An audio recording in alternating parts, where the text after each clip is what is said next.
We go. Get it?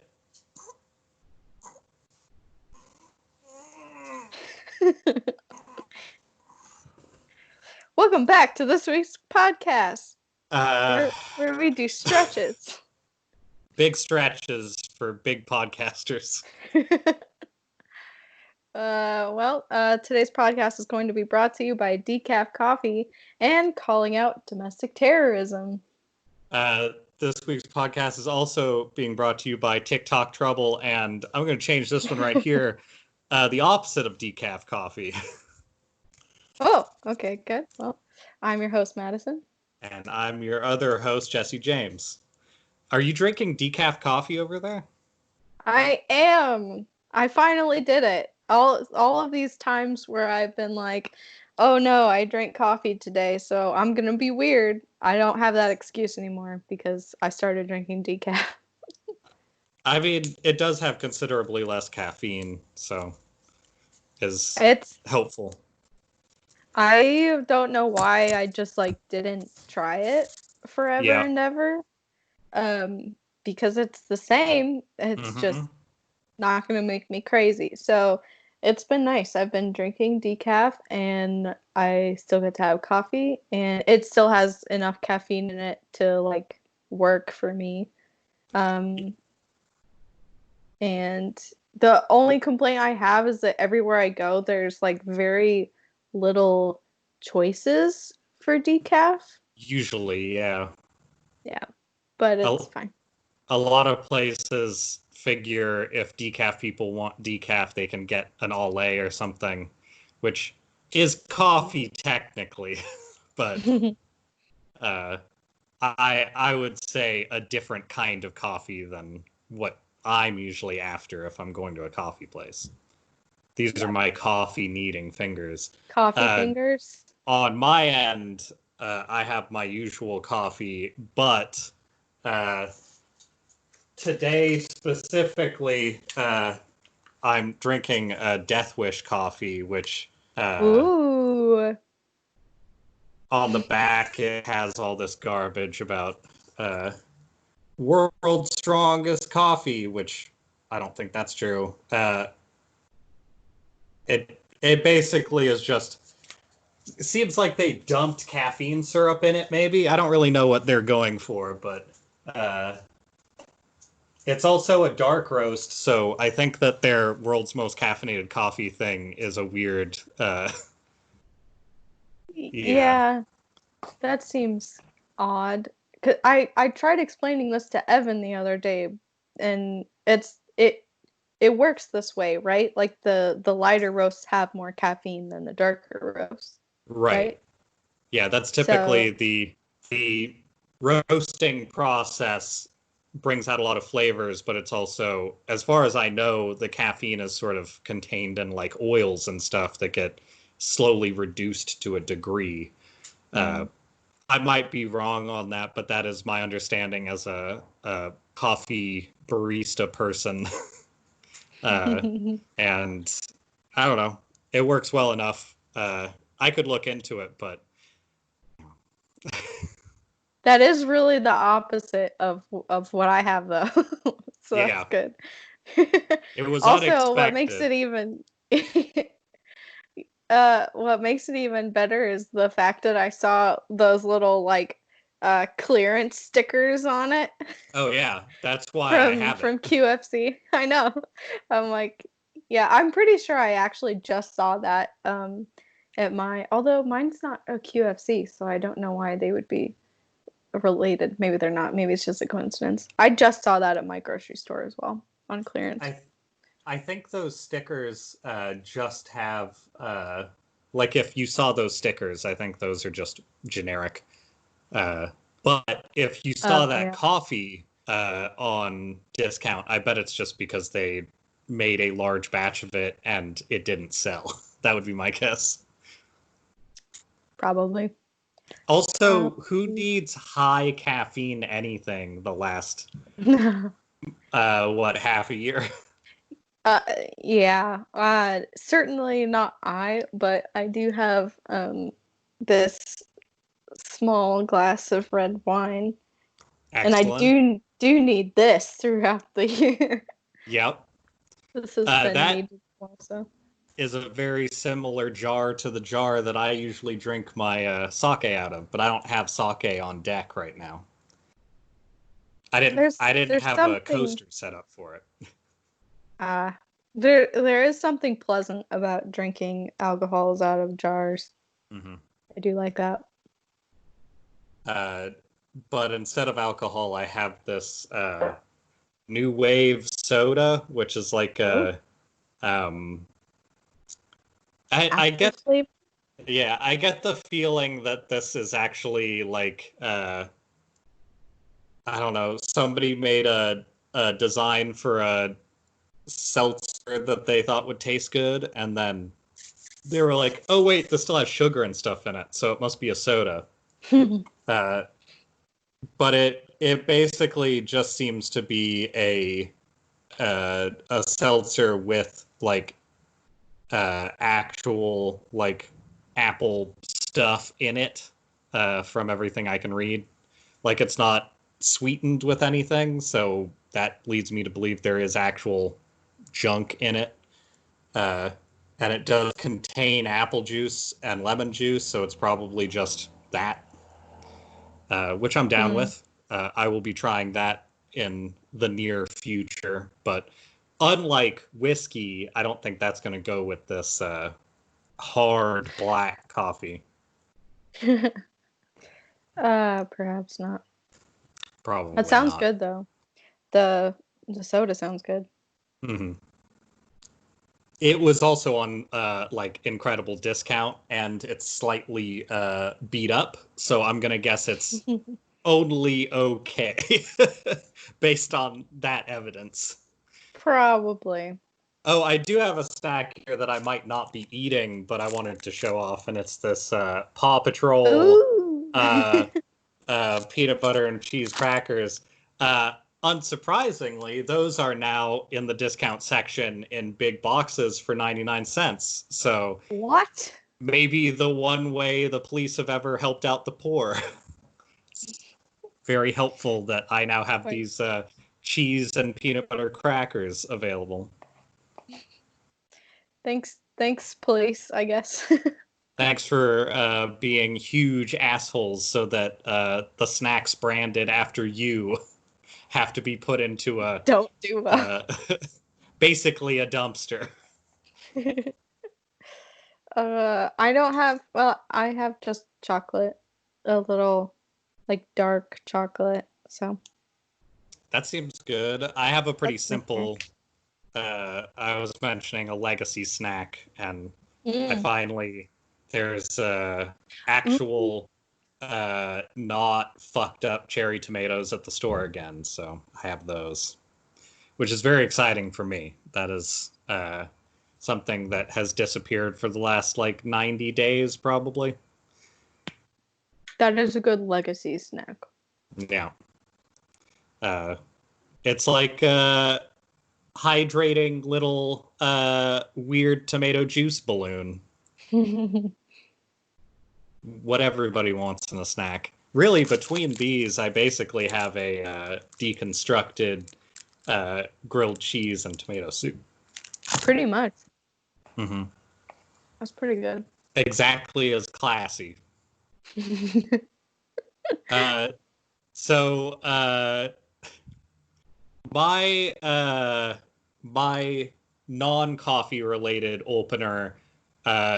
So I don't know how much legitimacy this has yet. Are you a TikTok user or just a slight viewer of TikTok? I am a TikTok lurker. I have an account, okay, and I watch way too much of it, but I've never indulged in posting.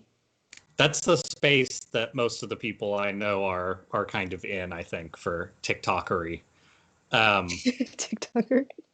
So, just recently, a surprise extra bit of weird shit to pop up while all of the standard, police and general corruption shit in the U.S. has been popping up.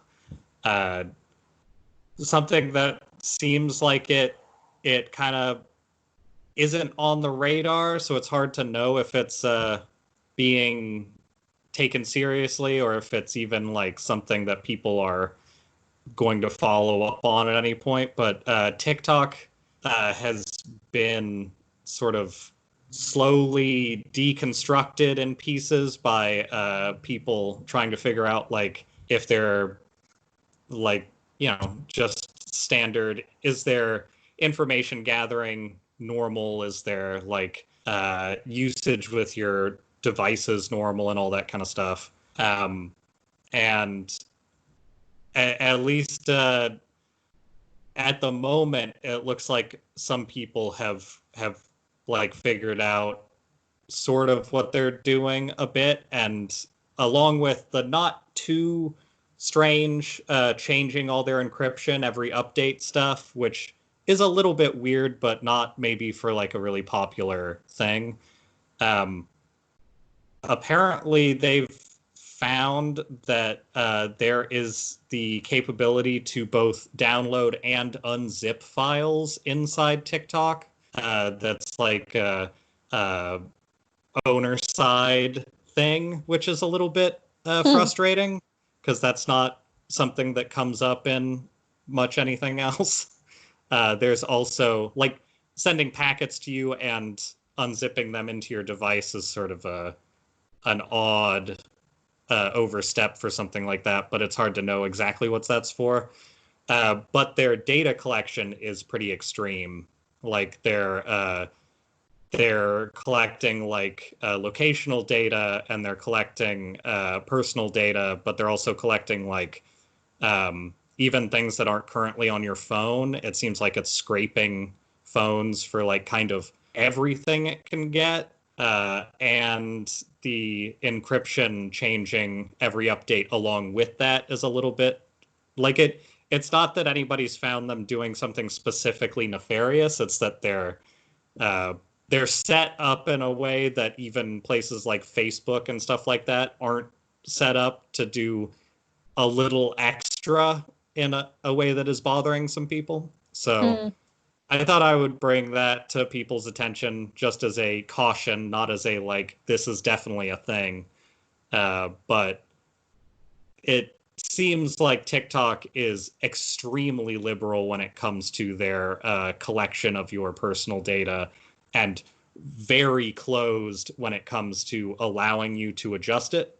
And also, if any of the stuff that is doing that, according to the people who have cracked it open so far, if anything is altered or anything is attempted to be shut off, it won't work. Like TikTok will no longer function on your device unless that is turned back on. So it seems like it's a very like everything or nothing. Kind of reminds me of like when Uber was getting shit because they would literally never turn any of their locational data off, even if you requested it off. And they supposedly went in and changed that stuff. But like, if you needed another reason not to like Uber, that's definitely that's a good one. Oh, that is, I did not know that about TikTok. Although it's not at all surprising. No. To hear that. This is like probably not related, but I have seen some people, this is probably more of a bug than anything, but who knows. I've seen some people posting videos where they were calling out the fact that when you go, I haven't tried this myself, but when you go to make a new one and there's an option to like upload from your video library, the thumbnail that kind of previews your library, it's supposed to be whatever the last thing in your camera roll is. A lot of people are saying that the photo that's displaying as that preview is like not theirs and also not in their library. Yeah, that seems like it kind of goes along with some Yeah. of the potential issues. I don't know how that would work or how that anything goes, but that just seems like, I mean, that has to come from somewhere, and if it's not your library, it's just kind of disconcerting, I guess. Oh, yeah. I was on that note, I wanted to check in because I had some shots of some of the info that was being said, at least, to be part of the problem. Let's see. So they're getting local IP router for Mac Wi-Fi access point names. Whether or not you're rooted or jailbroken, which is something that seems a little bit intrusive, because a lot of that stuff starts to work into weird, like, I don't know, weird territory for me.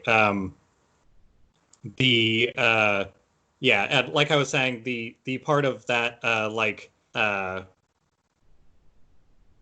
having it in a way that is remotely transfigurable, having the ability to send something and unpack things inside their own program in your phone is very strange. And again, like, maybe it's not strange for every company. Like, I don't know, but that's a problem in general if it isn't a strange thing to have going on. There's some general stuff, people complaining about, like, how they, they will take your first post and they will basically give it like a Facebook paid advertisement level of, like, boost into the platform so that you will get, like, sort of a high rush of people at the start, and then they'll kind of try to get you pushed into their system that way. So you're saying that when I do post, it needs to be a good one so I can make the most out of that artificial access. Okay. Yeah, you have to work out your whole strategy first if you're going to TikTok. Okay. So that was the thing I was trying to think of. So apparently for a long time they weren't using HTTPS. So they essentially ended up leaking their users' email addresses, real names, birthdays, all of that stuff for like quite a while, which is just sort of an extra bit of, like, maybe companies should have a little more regulation, I guess. That's really what it comes down to. I think there's plenty of reason, and more reason every day, not to have your personal data leaked. Not the least of which being, the police. Right. I mean, what's really scary is that you would think by now we would have, like, it should be part of a public school curriculum to learn how to protect your data, and, like, even a very basic understanding of how this stuff works and how it can go wrong. Because I mean, I can't believe I haven't had my identity stolen. I've had a Facebook since I was like 12. Yeah. And I think a lot of people in our age group have pretty much grown up that way, but I don't know if people younger necessarily have that same I don't know, what am I trying to say, just know to be protective of their information, which I certainly haven't been either. Right. Well, like, it's really hard to say, because the only thing that we'll have a barometer for is how protective we'll be of our information compared to our parents at the same age. And, like, obviously we'll be more protective of it than that, because, like, you've seen what they do. But there's definitely, like, a lapse of judgment for a lot of people who even know how this stuff works already, and just sort of being okay with stuff. Also, the amount of places that don't have like built-in two-factor is amazingly frustrating. Like I get notifications from like Google and Sony and a lot of these companies that have had it for a long time, like at least weekly of like, hey, here's your code to log in the rest of the way. It's like, cool, thanks. Like that's just sort of standard at this point. The fact that when I got Overwatch on the PlayStation a few weeks ago, my account for Blizzard was just instantly stolen. Like as soon as that stuff was linked up to the PC where I had two-factor, there was like a second in route, and it was just like somebody got in there, changed my email and my password, and it's just gone. Like I can't even contact my customer service on Blizzard because I have to have an email with Blizzard, and I don't anymore. And that happened within scary. Like an hour. Like that was gone.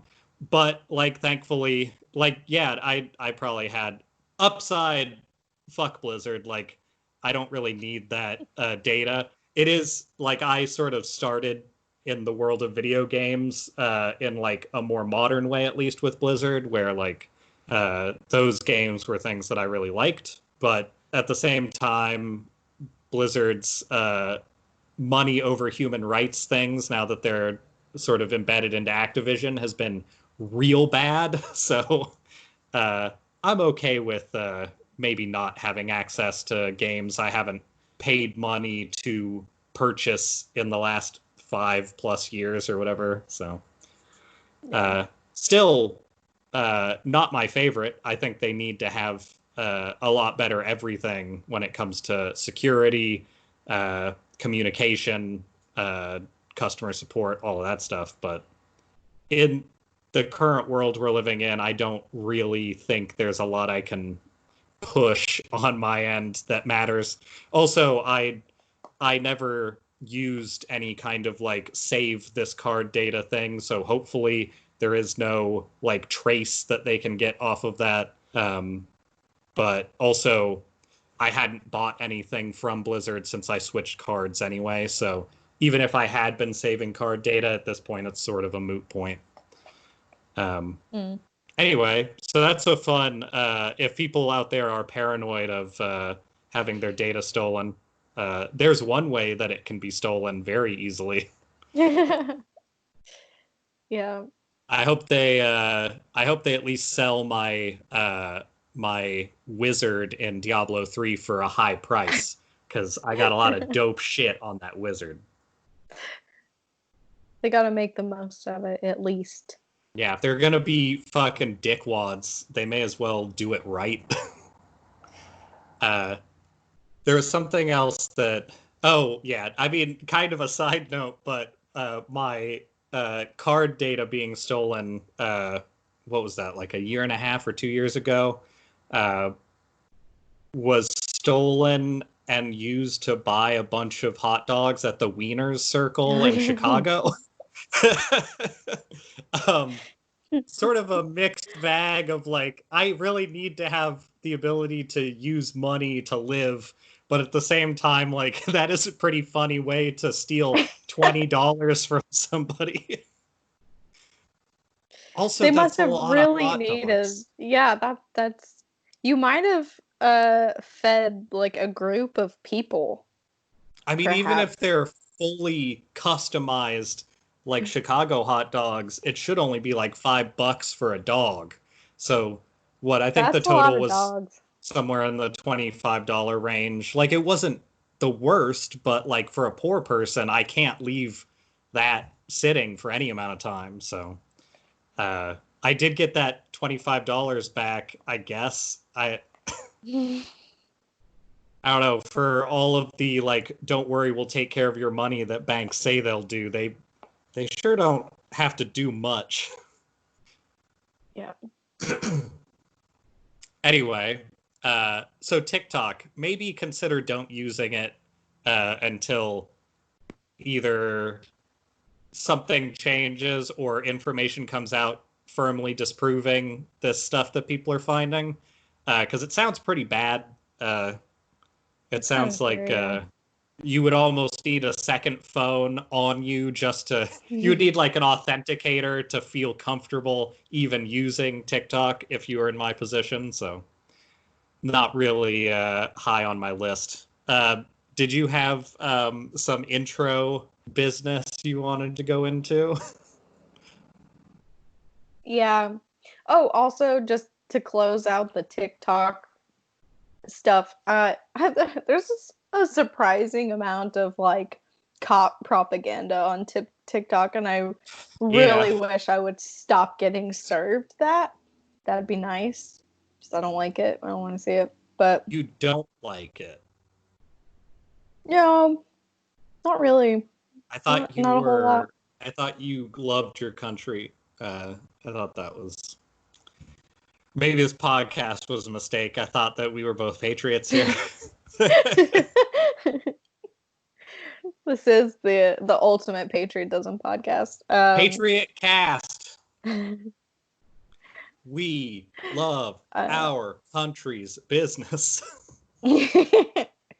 We've got it going on in America.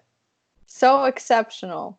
I'm so wealthy and prosperous. I've had these candies sitting here since before Easter, and I savor them very slowly because that's what a wealthy and prosperous person does. Indeed. The spoils of being an American, a rich American. Let me adjust my tie. We almost need to get blazered up to. Yeah, if we want to fully represent our country, I feel like the shitty blazer is on its way to very firmly becoming like the Russian tracksuit of the United States, of just kind of like, see, we're a good country and we do it well. You can tell by the blazer. Can't you tell? Things are going well. So the second half of my intro business is about a video that I saw somebody that I'm Facebook friends with took. They were part of an organized peaceful protest in downtown Coeur d'Alene. And the protesters were walking down the street, like they were in the street, down the middle of the street. And the video shows redneck jackass in his like big old truck or whatever accelerating toward the group of protesters, and then slamming on his brakes at the last second. And he does this like 2 or 3 times, and it's like punctuated by lots of yelling, obviously, and the protesters are like, they surprisingly, nobody actually hurts his car at all, which I would not be upset if they did, obviously. I'm surprised they didn't. And you can hear in the video there people on like both sides of the street who are kind of yelling, like someone yells, "Not in Idaho," like don't pull that shit here. I mean, that's which is surprising. I absolutely agree, but at the same time, maybe Idaho is the place where that would happen the most.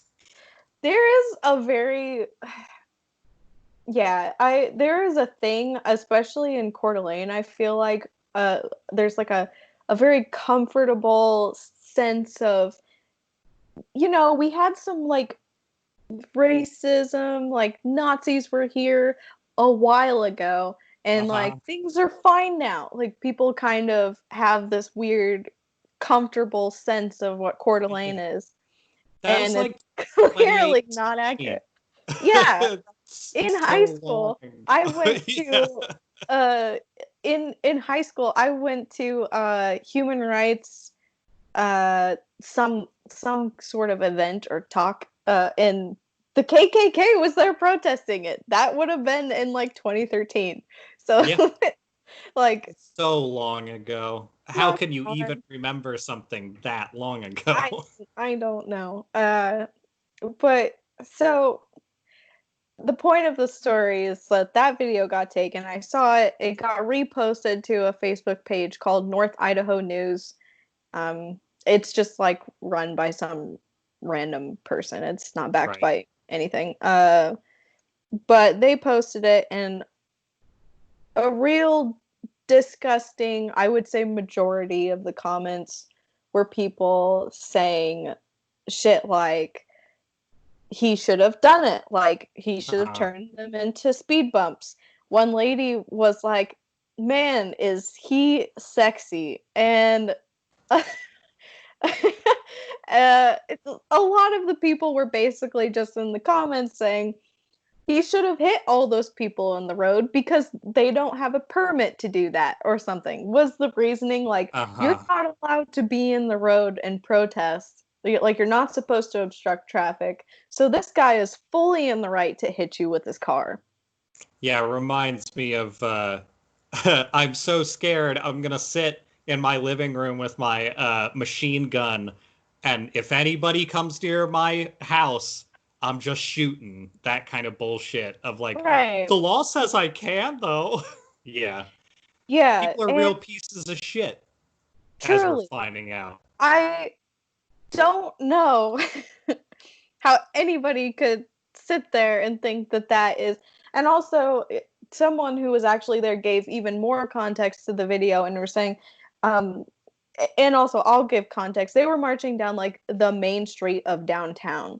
Which is like very pedestrian heavy anyway, so it makes sense that they would be doing that. That's like where most protests happen in Coeur d'Alene. And they didn't have it blocked off, like nobody had a permit or whatever. I don't care about the legality of it. But this guy in a truck, the way that the city is laid out, you can see down the street from really far away. So someone who was there pointed out he had a lot of opportunities to not go down the road where the crowd of people were. He could have turned off, gone around, gone on his merry racist way, and instead he wanted to intimidate and pretend and joke or just be an asshole and like intimidate people by almost hitting them with his car. And if that happened, we have so many pro-life rallies up here. If that happened at a pro-life rally, these same people would be screaming terrorism.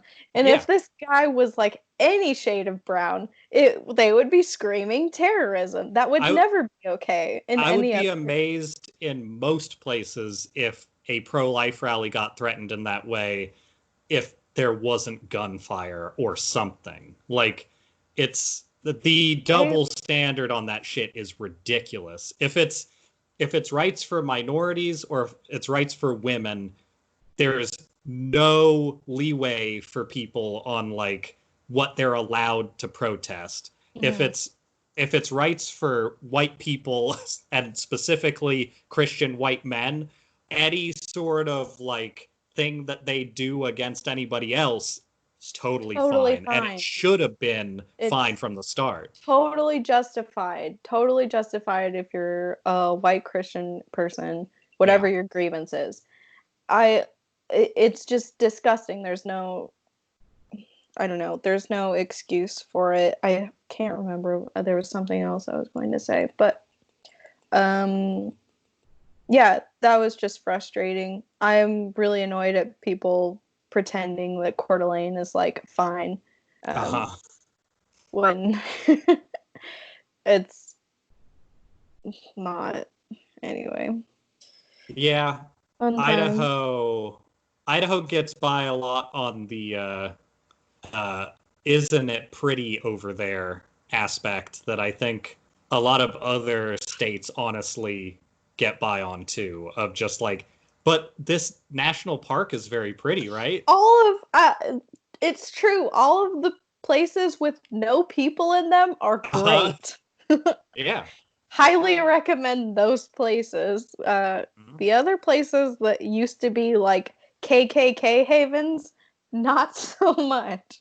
Not the best. That actually reminds me a lot. Have you listened to people talk about the Fuller protesting? Fuller was the guy who they found hung in the second guy they found hung in California, but the first one that was like, I think according to what I've heard, at least the first one, there was good actual evidence as to why that may have been a suicide, even though there wasn't video or anything. But only based on the fact that his like family said that he had a history of like suicidal behavior, not really based on exactly anything else. But Fuller was the first like actual story of like, yo, somebody got like lynched and nobody's talking about it. And that they did the thing with Jensen from Jensen and Holes talking about like he went down there to check it because the thing that he heard on the news the morning it happened was no cameras caught it, and it was outside of City Hall, and so apparently he was like, no, there's cameras, I just need to go check because that's a crazy thing for the police to say. And the mayor, I think, to say, like the mayor and the police chief both said like there's no cameras here, so we can't verify anything. And he went down there and found like 5 cameras that all would have seen at least like most likely like him coming there or like people who were there that night and stuff like that at least. And a few of them had been like smashed by the cops as well, like a few cameras that were near there, which seeing more videos of like crime scenes where owners of businesses and stuff are coming out and saying like, yeah, these cameras are just suddenly destroyed after the cops were here, and this is sort of troubling. But that happened with that one guy who was working at the auto body shop or something like that. I can't remember what his name was. It was like a car shop that he was working at. I think that was in an auto body area, but I don't think he worked there. I don't remember exactly. But the point is, like, that was definitely the first one I saw, too, that was like, that's not a great precedent if we're now seeing a bunch of smash cameras. But I think people should listen to that. I think that was on an episode of Worst Year Ever, I think. I'm trying to remember. I sent you a link to it. But the thing that you were talking about in Coeur d'Alene that reminds me of that is that when they were doing their like protest walk, the thing that they mention like the most noticeable is that the cops didn't have a presence towards the main group of people that were doing it, and they even said like this might be a better way of like keeping the cops out of the limelight. Like they weren't in riot gear and they were off to the sides, but because of that, they also weren't leading up in the front to make sure that like people were obeying the like permits they had gotten to do this march. So they had several people at the start of their march speeding up to the front of their group, slamming on the brakes, and then going and doing it again. And it almost exactly like what you're describing, like that is apparently also what was happening at that protest.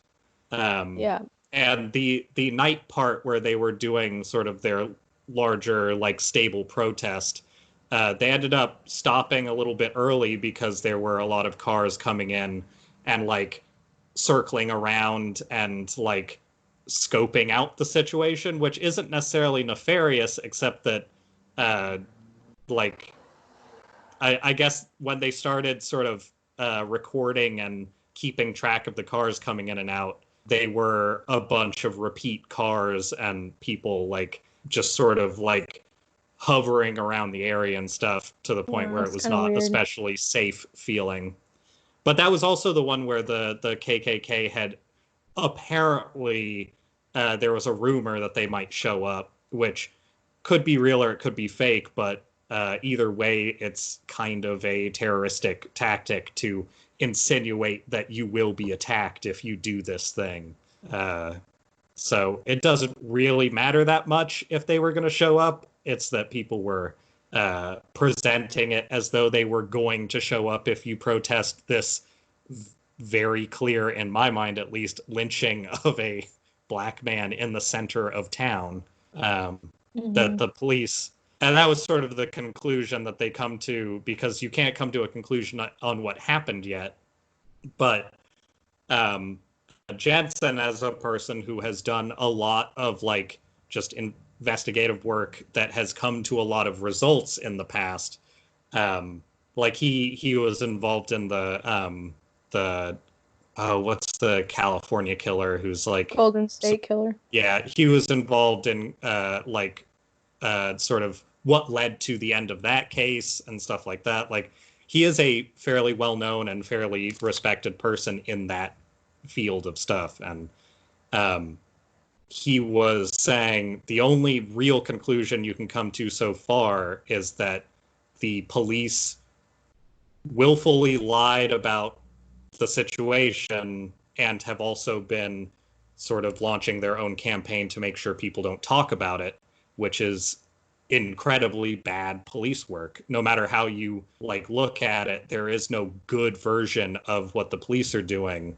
And so whatever happened, it like you can't really say what happened to him yet other than how it looks, but the police are specifically treating it like they're just going to distance themselves and not talk about it, which is the opposite of what police are supposed to do.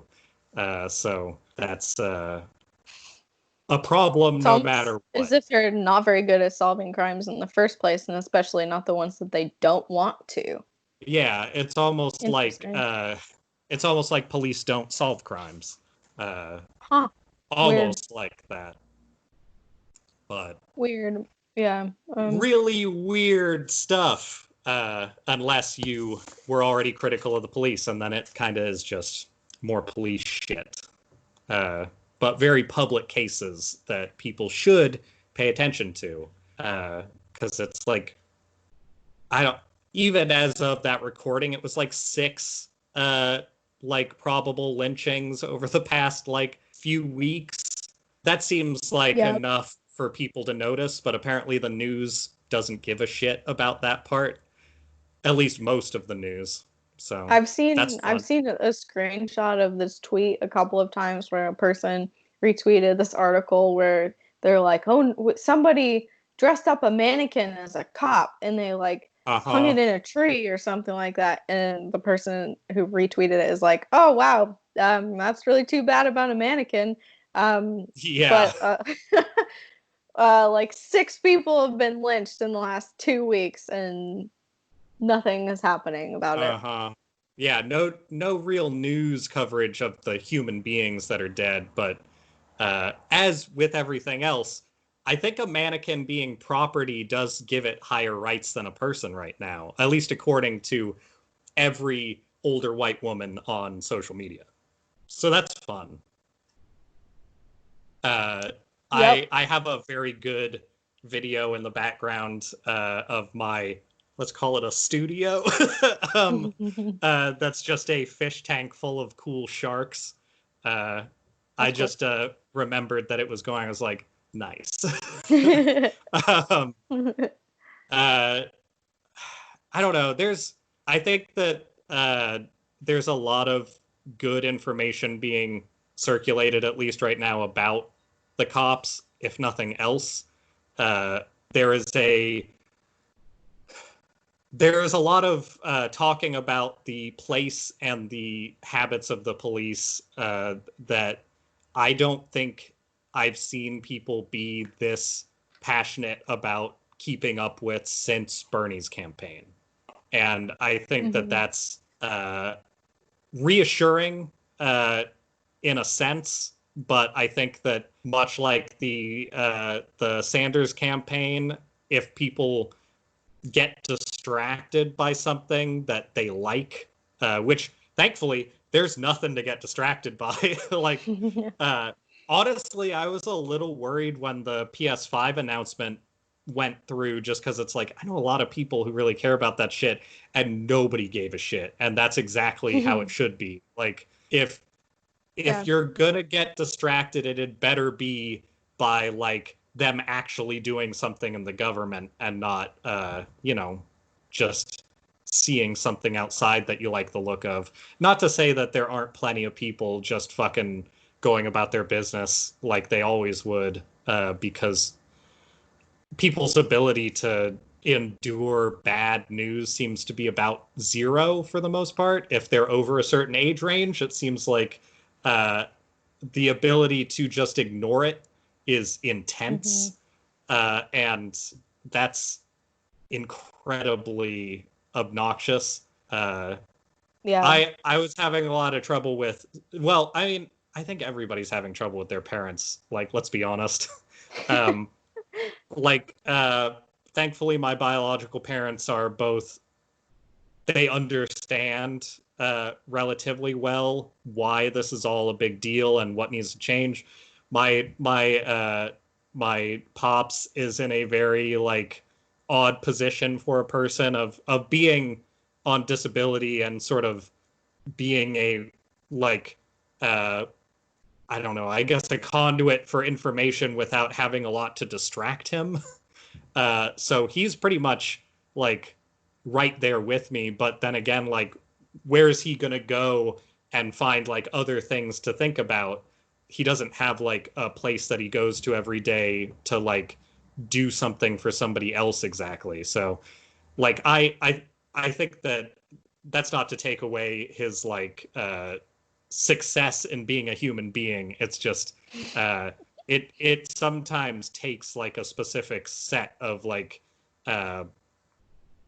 life conditions to be put in a spot where you're disadvantaged enough to have to think about it, and you're also like given enough time to consider like why it shouldn't be quite so fucked up for everybody. But like my issue with some of my other family of just sort of being like, well, I'm not going to pay attention to it because I'm sure you're overreacting about it, is just like, I don't know what the fuck to do about that. Like, I have to rely on you guys to vote still, and you're going to vote for garbage because you don't give a shit about other people. And it's not a condemnation of like them being bad human beings. It is the like it's almost the exact analog of people having atrocities like the fucking Vietnam War or something and going like, the country will figure it out. And it's like, no, they won't. Like, and they didn't. They have a long track record in this country of not figuring it out and fucking everyone over. And now we have a very explicit, like, one of these happening. In fact, two of these at once happening. And instead of, like, just sort of living the life you claim that you would live if you had the option, you're fucking like, oh, it's so hard to be, like, thinking about bad stuff, though, so I'm just not going to do it. And also, Joe Biden's a great president pick, I guess. Like, who the fuck knows what they're thinking? Yeah, I was going to say, when you said they're going to vote for garbage, I was going to say, yeah, which one? Honestly, it was going to be vote for Biden, and then I realized, no, there's a lot of votes that are going to happen that aren't Biden, too, so... Like, you'll have to be more specific really when you invoke garbage. Yeah. It's a lot to lose that much respect for people who should be doing the right thing, but instead it seems like not. People are really passing up on the barest of minimum opportunities to like be on the good side of history, or to just be a generally nice human person with compassion for other human persons. Like, in the comments of that video, a lot of them were just like, don't you have anything better to do? Like, don't you have a job? Like, go to your job. I'm like tired of seeing this every day. Don't you have anywhere better to be? And like follow that thought to the logical conclusion. Does this person have anywhere better to be than like advocating for people who are disenfranchised and getting murdered by our police? Like, does that person have a better to be? Probably not. Do you? Like, what are you doing? Like, it just speaks to your own priorities. I don't know, like, everybody has completely pushed the entire, like, first they came for the communist idea out of their mind. The entire concept of how World War II started has left everybody. Like, their fucking parents know what happened, and instead of taking that information in, they just went like, I'm glad they took care of that. Like, it's so frustrating. We'll think about it once there are camps. Oh, wait. Well, I guess we've already reached a portion of that. So, like, where's the next stop? Like, armbands or, like, pass books or whatever? Like, I mean, like, it's not that hard to have a slightly different version of that people will just be like, oh, that's fine.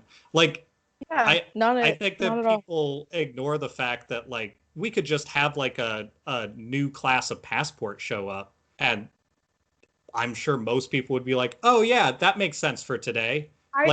Yeah, Idaho just did something like this that I when I first saw it happening, I was like, that's really bad. They starting in I think 2021, or maybe it's like September of this year. It might be sometime this year. You have to have a star passport, or not passport. You have to have a star ID, which is just an ID that you turn in some extra paperwork for, like a passport and stuff, to like prove that you live here, basically. Right. And you can't fly without it. Right. So that must not be just in Idaho. I don't know what the deal is for where it all is, but like I had to go get it, and because I was redoing my ID, but like that seems like a very not so incremental step towards making it so undocumented people or other people who don't have access to that kind of stuff like can't fly or get around. Right.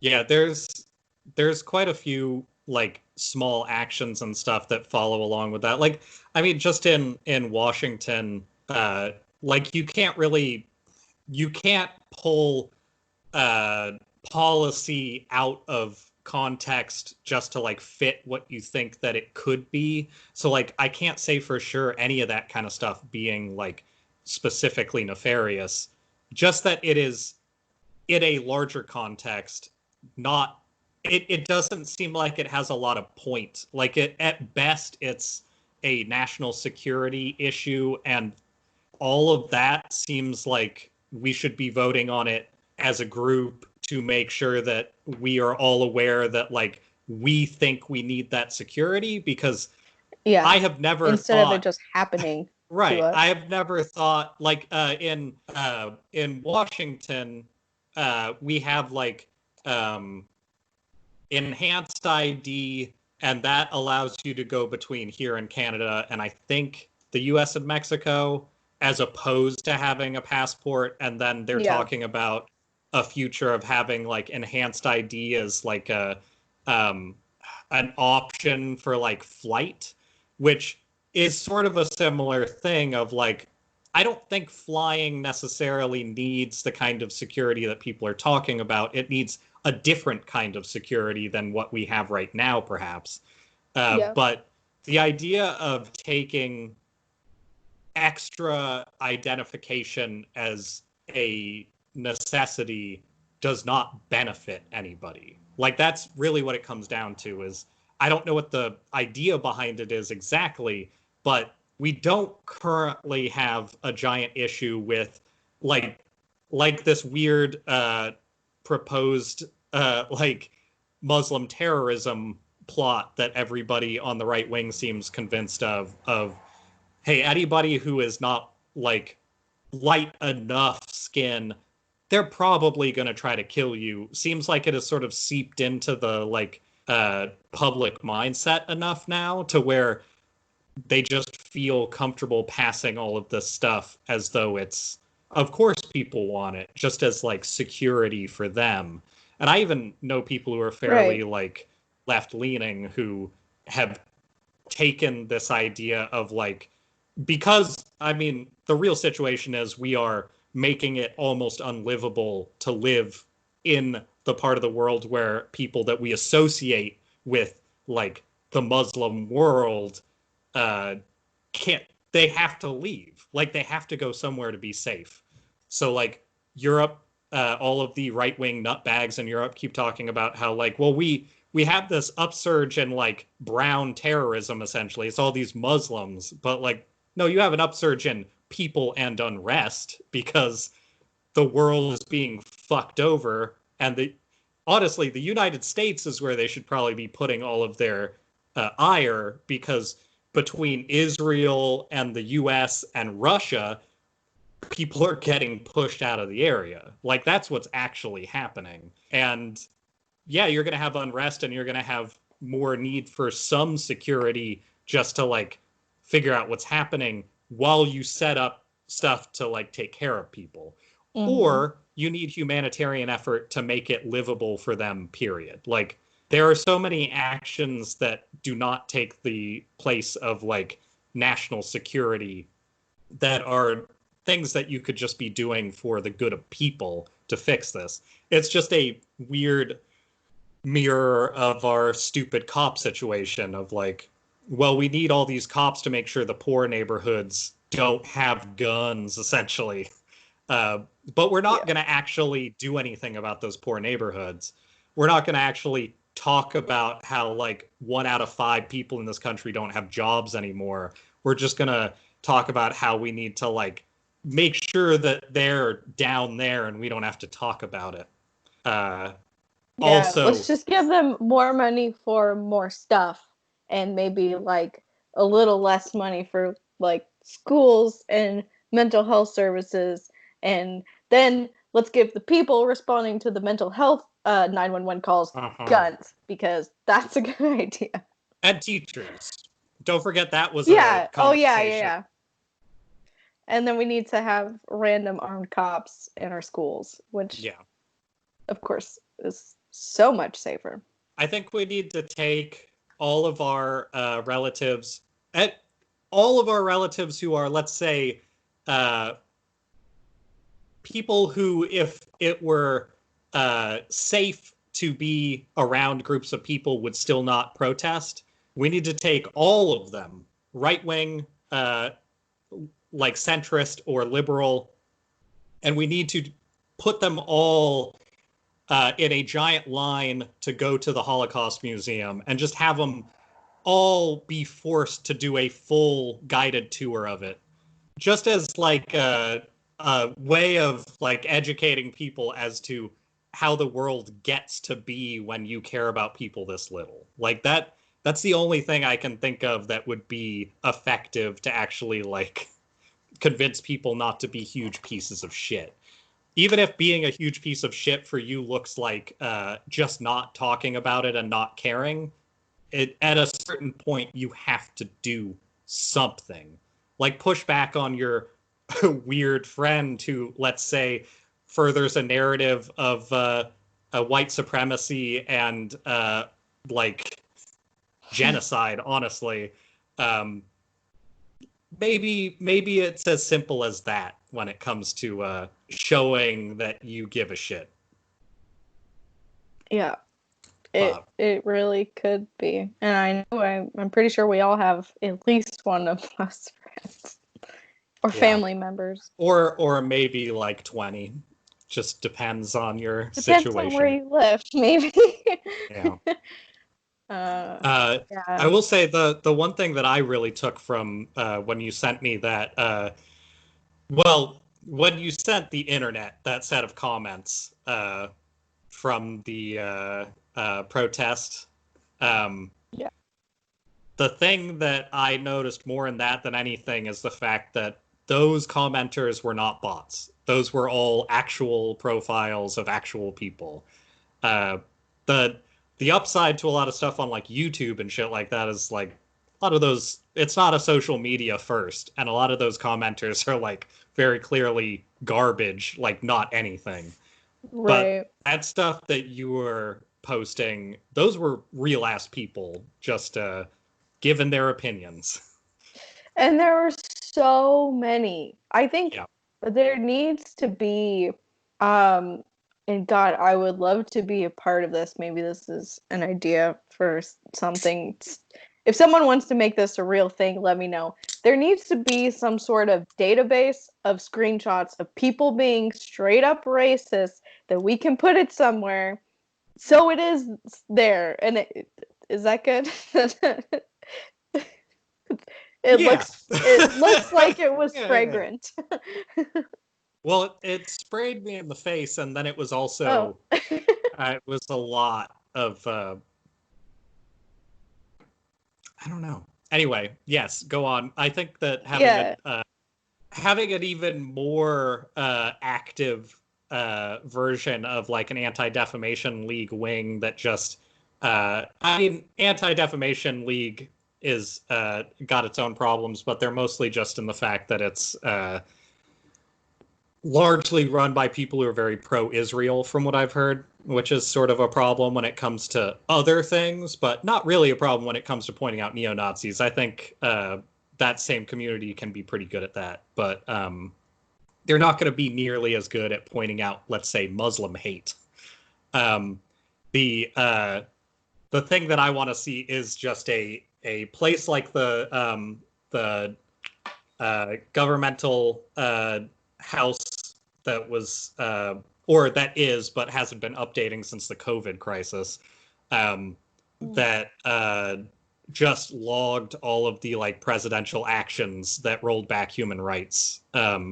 Stuff like that I think would be really nice to have actual cataloging of, where if you could actually just say, hey, we have like, you know, terabytes of information of just like not even like personal data, just straight up evidence of people saying this racist ass shit. And it's something that you can't just completely ignore. I think that would be useful. I think that something like that in a country that actually gave a shit about racism as it pertains to humanity and not just like if you can still sell stuff would be a nice thing to have around. I bet we would have our own like issues with it if our world was good enough to where that was actually something we could complain about. But right now it seems like a pretty fucking good idea. I just want like, so for like context of anybody listening, what Jesse was talking about was I just screenshotted a bunch of these dumbass commenters and what they were saying, and I like reposted it to my stories, and then I think I said something along the lines of like, if this is your racist, come get him, like please do something about it. And yeah, I just wish there would be more accountability between family members or something, because I know that there's got to be at least one person in each of those people's lives who is probably not okay with what they're saying. And I also am really tired of people just being straight up dumb and not understanding the whole point of protesting, and like pretending that a protest is not legitimate if it's not following the rules of a protest. Like, what do you think? It's so many, a lot of the comments were also people just being like, this is this is causing traffic disruptions. It took me like half an hour to get where I was trying to go. And I'm like, that's the fucking point. It's supposed to disrupt your life because you need to call attention, because it's not, the things how they are right now isn't disrupting your life. You're not the person who's being like hurt. So that's the point of protesting. It's like supposed to be disruptive. It's not supposed to be into your comfy. kid's room. Yeah, it's like if a well, raccoon, let's say like a squirrel maybe broke into your kid's room and started like biting the shit out of their feet or something, and they were like, I need help, and you're like, I'm not going to pay attention to that. Like if you throw a cup against the wall, maybe somebody you'll pay attention. Like it's sort of that whole thing of like people saying that, sure, Martin Luther King said that riots were the language of the unheard, and like, yeah, I mean, that makes sense, but also people keep trying to say like, well, in other things that he said, it sounded like he was not into riots, and it's like, of course no one's into riots. Like, that's sort of the point. Like, riots ideally, are my jam. if your life was okay, ideally a riot would be the last thing you want to go do, because like it's work. You gotta like skip all the shit you want to do, and you gotta go outside and like maybe get taken to jail. Like, I don't know who thinks that sounds like a good time. Or in our case, maybe get COVID. Like, right. There's That's a lot on the line. There's a lot on the line for these people, and it's being treated like just a weird pastime that some of the population has taken up, which of course I'm sure there are some people who are just bandwagoning, but at this point I don't care, because at least it's something. Like, I wish people would not fall into the trap of uh I don't know, thinking that the protests and the rioting and the backlash has to be legal. It doesn't. That's the whole point of it. You don't have to work within the existing system because it doesn't work for you. So I don't get why people don't well, I do, but yeah, I wish that's they the thing. would stop. That's actually just to bring it up, because I think I brought this up last time, but there are follow-ups. So there was the shootings at the Chop for like, I want to say it was like 2 days in a row, and like a couple people a day essentially were shot there. Mostly after like any sort of active protesting hours, and it was all on like the edge of the space that the Chop inhabits, which again is extremely small. People are also talking about it as though it is the whole park, which I guess you could call the park like sort of a zone where people can be, but it's not like part of the blocked off area. In any case, the public space that people are in and the space that they have sort of cordoned off being what it is, they had a lot of Fox News and The Blaze and stuff like that talking about how when there were shootings there, they were racist, or they weren't racist. They were people not having police there, rather. Oh, yeah. When those shootings happened, there were people there, because there were people who tried to get them to the hospital and stuff. And that's what I believe I talked about before. But the reports from there were videos of like people who were there saying like, yeah, it was like it was like a white sedan or whatever that pulled up on the first day and shot somebody, and like it was essentially drive-bys happened to 2 people that first day, and then some other people got attacked on foot on the edge or just outside of it, and people of course said, well, that's also inside. Along with all the like weird ass reporting of completely uncorroborated and unwitnessed stuff of like, well, there's just rapes happening there all the time, because people love to use like any sort of abuse when it is useful to them. They will use it to color people as terrible, but when it comes to crime, they won't actually look into it at all. Like, what the statistic is, like 1% of all sexual assault against women ever gets actually like a conviction of any kind. It's like so small that it may as well not exist. Yet when it comes to like something that people just want to dislike, instead it's like, well, you see what they're doing. That, by the way, Fuller's brother who got killed by the police, that also no body cams. Apparently they were plain clothes at the time. His brother had just been lynched under extremely mysterious circumstances, and they, according to the people who I guess were within range to see what happened there and the reports, they circled his car and just fired into it. And he had like a woman and a kid in the car with him when they did it, I guess. I don't know. Yeah, there was like an 8-year-old girl in the car when they were firing at it.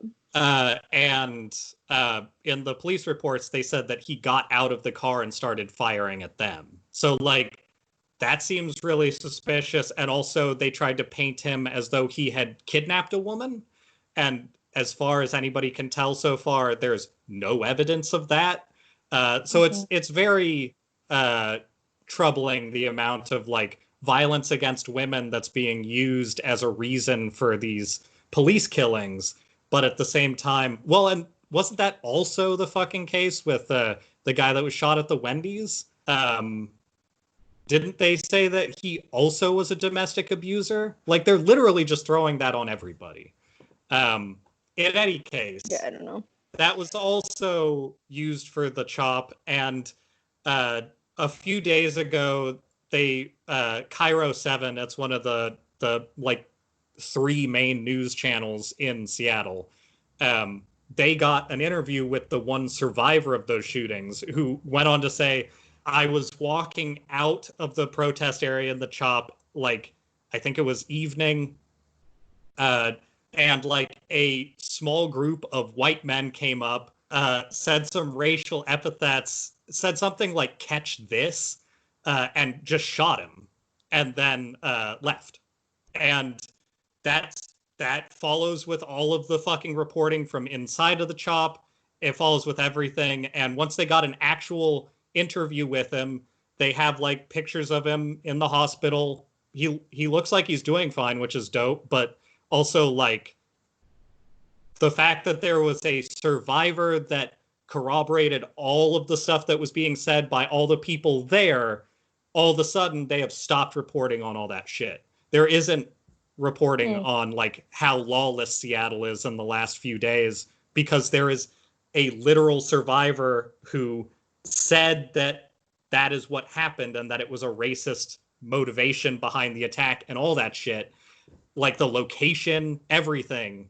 And instead of it being like, oh, hey, new information says, it's just, here's this information, there you go, we're not going to talk about it anymore.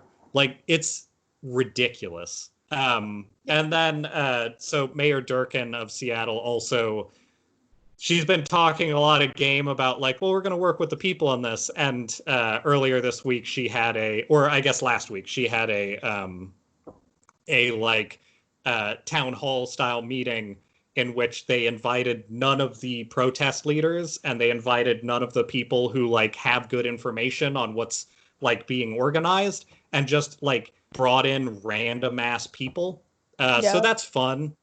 So they just sort of stacked up a town hall with people that they could make look like they weren't really sure what was happening. That's a nice propaganda technique for just bulldozing over everybody having their like rights managed or heard or any of that shit.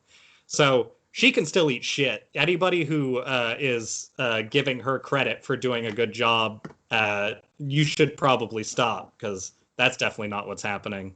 Yep.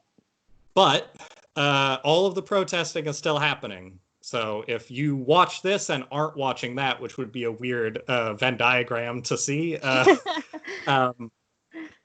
the amount of not talking about it continues to be pretty stunning on the news.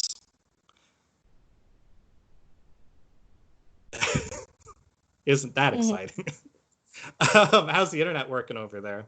I'm sure you can tell, but I'm having difficulties.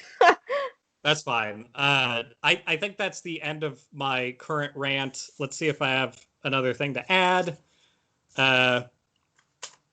Just in general stuff this week. So I've been doing a lot of cop-themed art and trying to figure out ways to express some of what I think about the cops because I can still do art and not have it be about personal stuff for a while. And I think that that's maybe the most effective thing for me other than donations and contributing for the time being, because I just don't have a lot of, I don't know, presence. But I also have several people in my required network of still getting paid, which I will update on my work real quick. My time was cut in half at the start of this, and now that we're further along with what we're doing, my time has been cut in half again. I still don't have any assistance from the government, so people who are harping on you're just getting paid so much, you need shit. I have enough money to, with leniency from my roommate, I can pay an altered rent, and I can pay half of my required payment on my medical, and that's it. That is the amount of money I make per month. So everybody can eat shit, is kind of what that full message rounds out to. The government is not helping poor people. The thing that I wanted to mention is I've been caught up on the, like, a lot of people in the generation above us, but a lot of people in general talking about, like, well, isn't that great? They're going to ban chokeholds. So, like, you got what you wanted. And chokeholds have been banned in New York since 1993. And that's not the only place, but I think that's important to remember. So if 1993 seems like it got a lot better for police violence, then sure, banning chokeholds, great. I also love the idea of yeah. Let's ban the means of the murder. Let's not take care of the what's causing the murder or the people who are doing the murder. Let's just don't chokehold them. Do something else. Look, in 1993, we hit utopia, and people just need to realize it, and then everything will be fixed. In 1993, we got that vaccine for AIDS that the president likes so much. 1993, that's when the Holocaust was fixed, I think. They fixed that up. Yep. 1993, good year. That's what I'm saying. Yeah. And then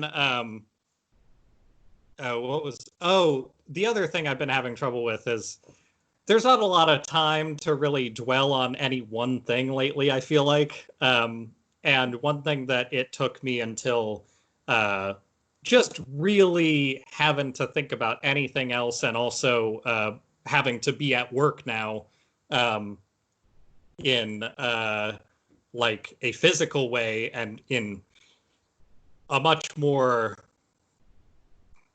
I don't know, physically tenuous way, I guess, based on my like required social circles. The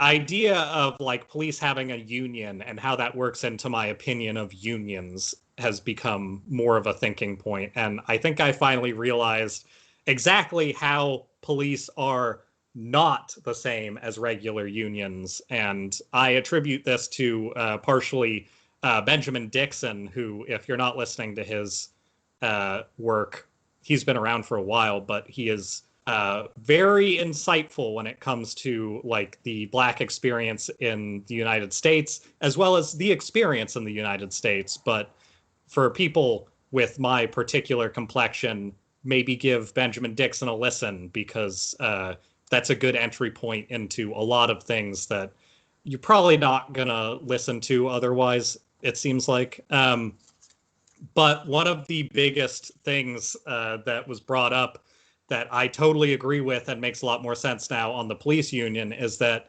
unlike, let's say, the steel union, if they go on strike and use their collective bargaining as it is meant to be used, there is no impact when police go on strike. Like, that is really what it comes down to as to what a union is. If police go on strike, fine. Like, that is great. If any other union that matters goes on strike, that is a huge problem. And I think if nothing else, people should look at that and think that says a lot about our fucking police. Like, we can't just have something that in the absence of it is like really, really minor, if anything, and still look at it as though it is worthy of being not only a pivotal voice in our government, but also where like the largest sum of money and often the vast majority of money in our community funding goes to. Like that just doesn't make sense.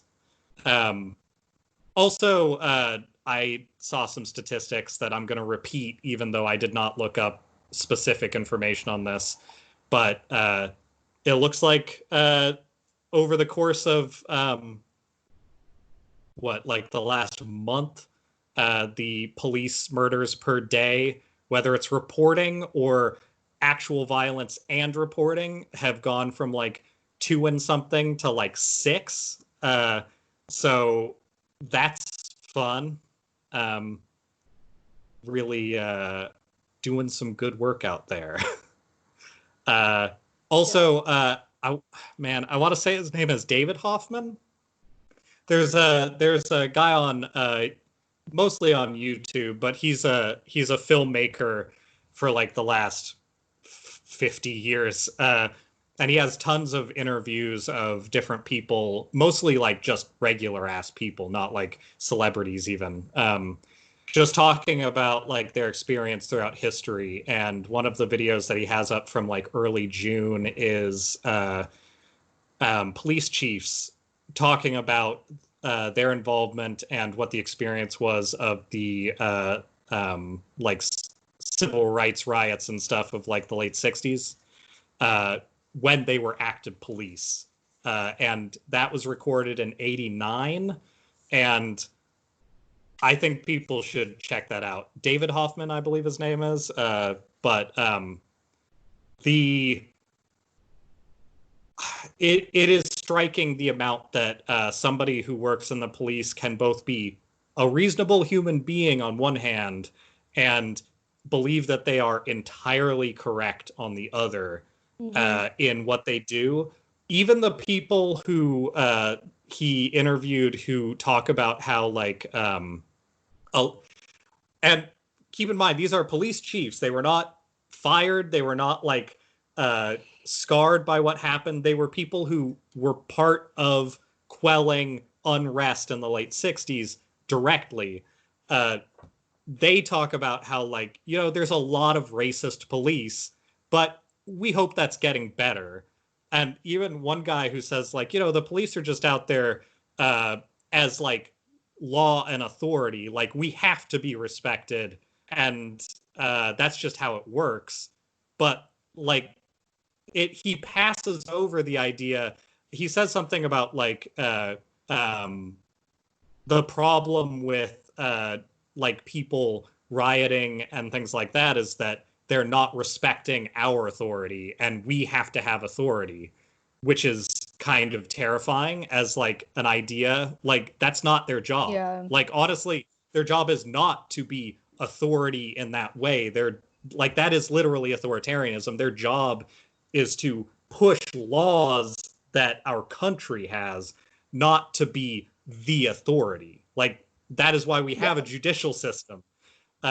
In addition, there is some insightful shit from one of them at one point too, of him basically saying like the key thing about police, and he agrees with his role in the police, is still, no matter how good the police are, we have to push against them, because without having two sides of the conversation, the police become authoritarian. And that's just a police chief saying that about being pro-police, is that you have to stand in the way of police because their natural state is to try and assume power. It's like, fuck. Maybe people should listen to people who work for the police even. Like, it's insane to me that isn't being looked at by many people either. Like, this is literally just police talking. Anyway, I think that video is great. But I also think that if you're, say, somebody who pops up at 3 a.m. from your easy chair and wants to comment on people's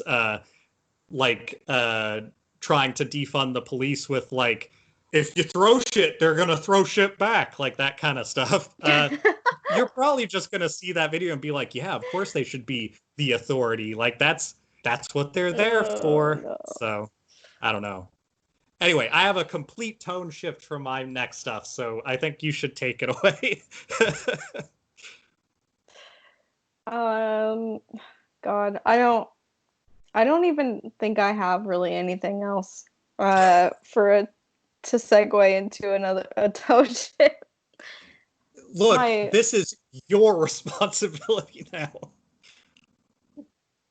I did eye stuff today. Here's my tone shift. I do like the unfortunately with the room color, I can't tell if it's just blue or if it's a green on the side. I'll get closer. It's pink and yellow and like a turquoise. Okay. Bluish. Or it's supposed to be. Yeah. The yellow next to it on the video from the feed I'm getting blends a little more. Blends in, yeah. But it's not I like the look. Thank you. It's actually based on somebody else's. I saw them do on Instagram, which I think was based on somebody else's. So I don't know who the original ideator of this was, but I really liked it, so I wanted to try it. But the yellow that I have, unfortunately, is very like kind of powdery and falls out quite a bit, which I think is one reason why it's kind of hard to see right now. But yeah, have you? I would like to see a version of that uses. We both have the same palette, I think, for this. It's the one that has a bunch of metallics and then like a basic color set. Yeah, the magnifies or something like that. Yeah. I thought about using that one. The person who did this originally did like a very pastel color shades of these, which I can't really do is because they won't show up as well on my skin. And I don't have the shades to do it anyway. So yeah, I want to try it with that one because I think that would probably stick around better than at least with like the yellow. Like my complexion, yellow would show up just fine, but with yours, maybe not so much. Also, with my complexion, the red you used would just look like I had a slight rash. But they have on the magnifies one that we both have, there is a yellow gold shimmer that I bet would work way better for showing up, at least. I don't know if it would work better for the whole thing, but that would be cool to see. I still it sucks that COVID happened when I was like, man, I could really start doing some stuff with like my hairstyle and like makeup options, and then like I can't go get liquid liner. Like I guess I could order it, but that seems like a fucking pain in the ass. And I still only have basic like lip color that is the same color as my mouth, so it doesn't matter. But you know, I would also have to take care of this if I was gonna accessorize my face in any way. You should do at some point if you're feeling really crazy, like wild Hunger Games-esque beard manscaping, like Seneca Crane from the Hunger Games. That would be very good. I also have too many like nude lipsticks. I'm not wearing anything right now, but the other day I was in the car with my mom and she was like, I really like your lipstick. And I was like, I'm not wearing a lipstick. So maybe it's time to invest in some new colors. Sorry, that's sweat. It's just the glistening of my own spit on my lips. I was having a Dr. Pepper. Don't worry about that. Yeah. I've been having some gastro distress, let's say, just like essentially cramps on and off from, I assume, a mixture of stress and the heat that we now have going. Yeah. And I have like sort of dual purpose charcoal on the fridge, like the charcoal powder. So I drank some of that like last week sometime, and it did help. It tends to be like half placebo, I think, but it is helpful in like making sure you're not like, I don't know, just sitting on something that's not working its way out or whatever. Mm-hmm. Whatever. But it did give a really nice, like, just black. Yeah. Yeah, which That is I nice. kind of love still. Like, I never really grew out of thinking that was fun. I do have a little tub of charcoal that I'll brush my teeth with occasionally, and that's always fun because then you can just spit it out and it looks like the what's it called, the symbiote from Spider-Man. Yeah. I like that. The venom juice. Yeah. I what was it? I'll worry about that next time. I have some notes of stuff that I didn't end up getting to because after work yesterday, I came home, ate a hamburger that my roommate is on his boyfriend time currently, but I stopped with him and grabbed a burger on the way home from work, and I essentially ate that hamburger, drank like a fairly small milkshake, and then like fell asleep for like 2 hours, like just like completely out. And it was the weirdest, like, I don't know. It really threw a wrench in a lot of my like planned stuff for today, because for as cop and boomer heavy as today has been, and as to a discussion I think we've been having, I really do think that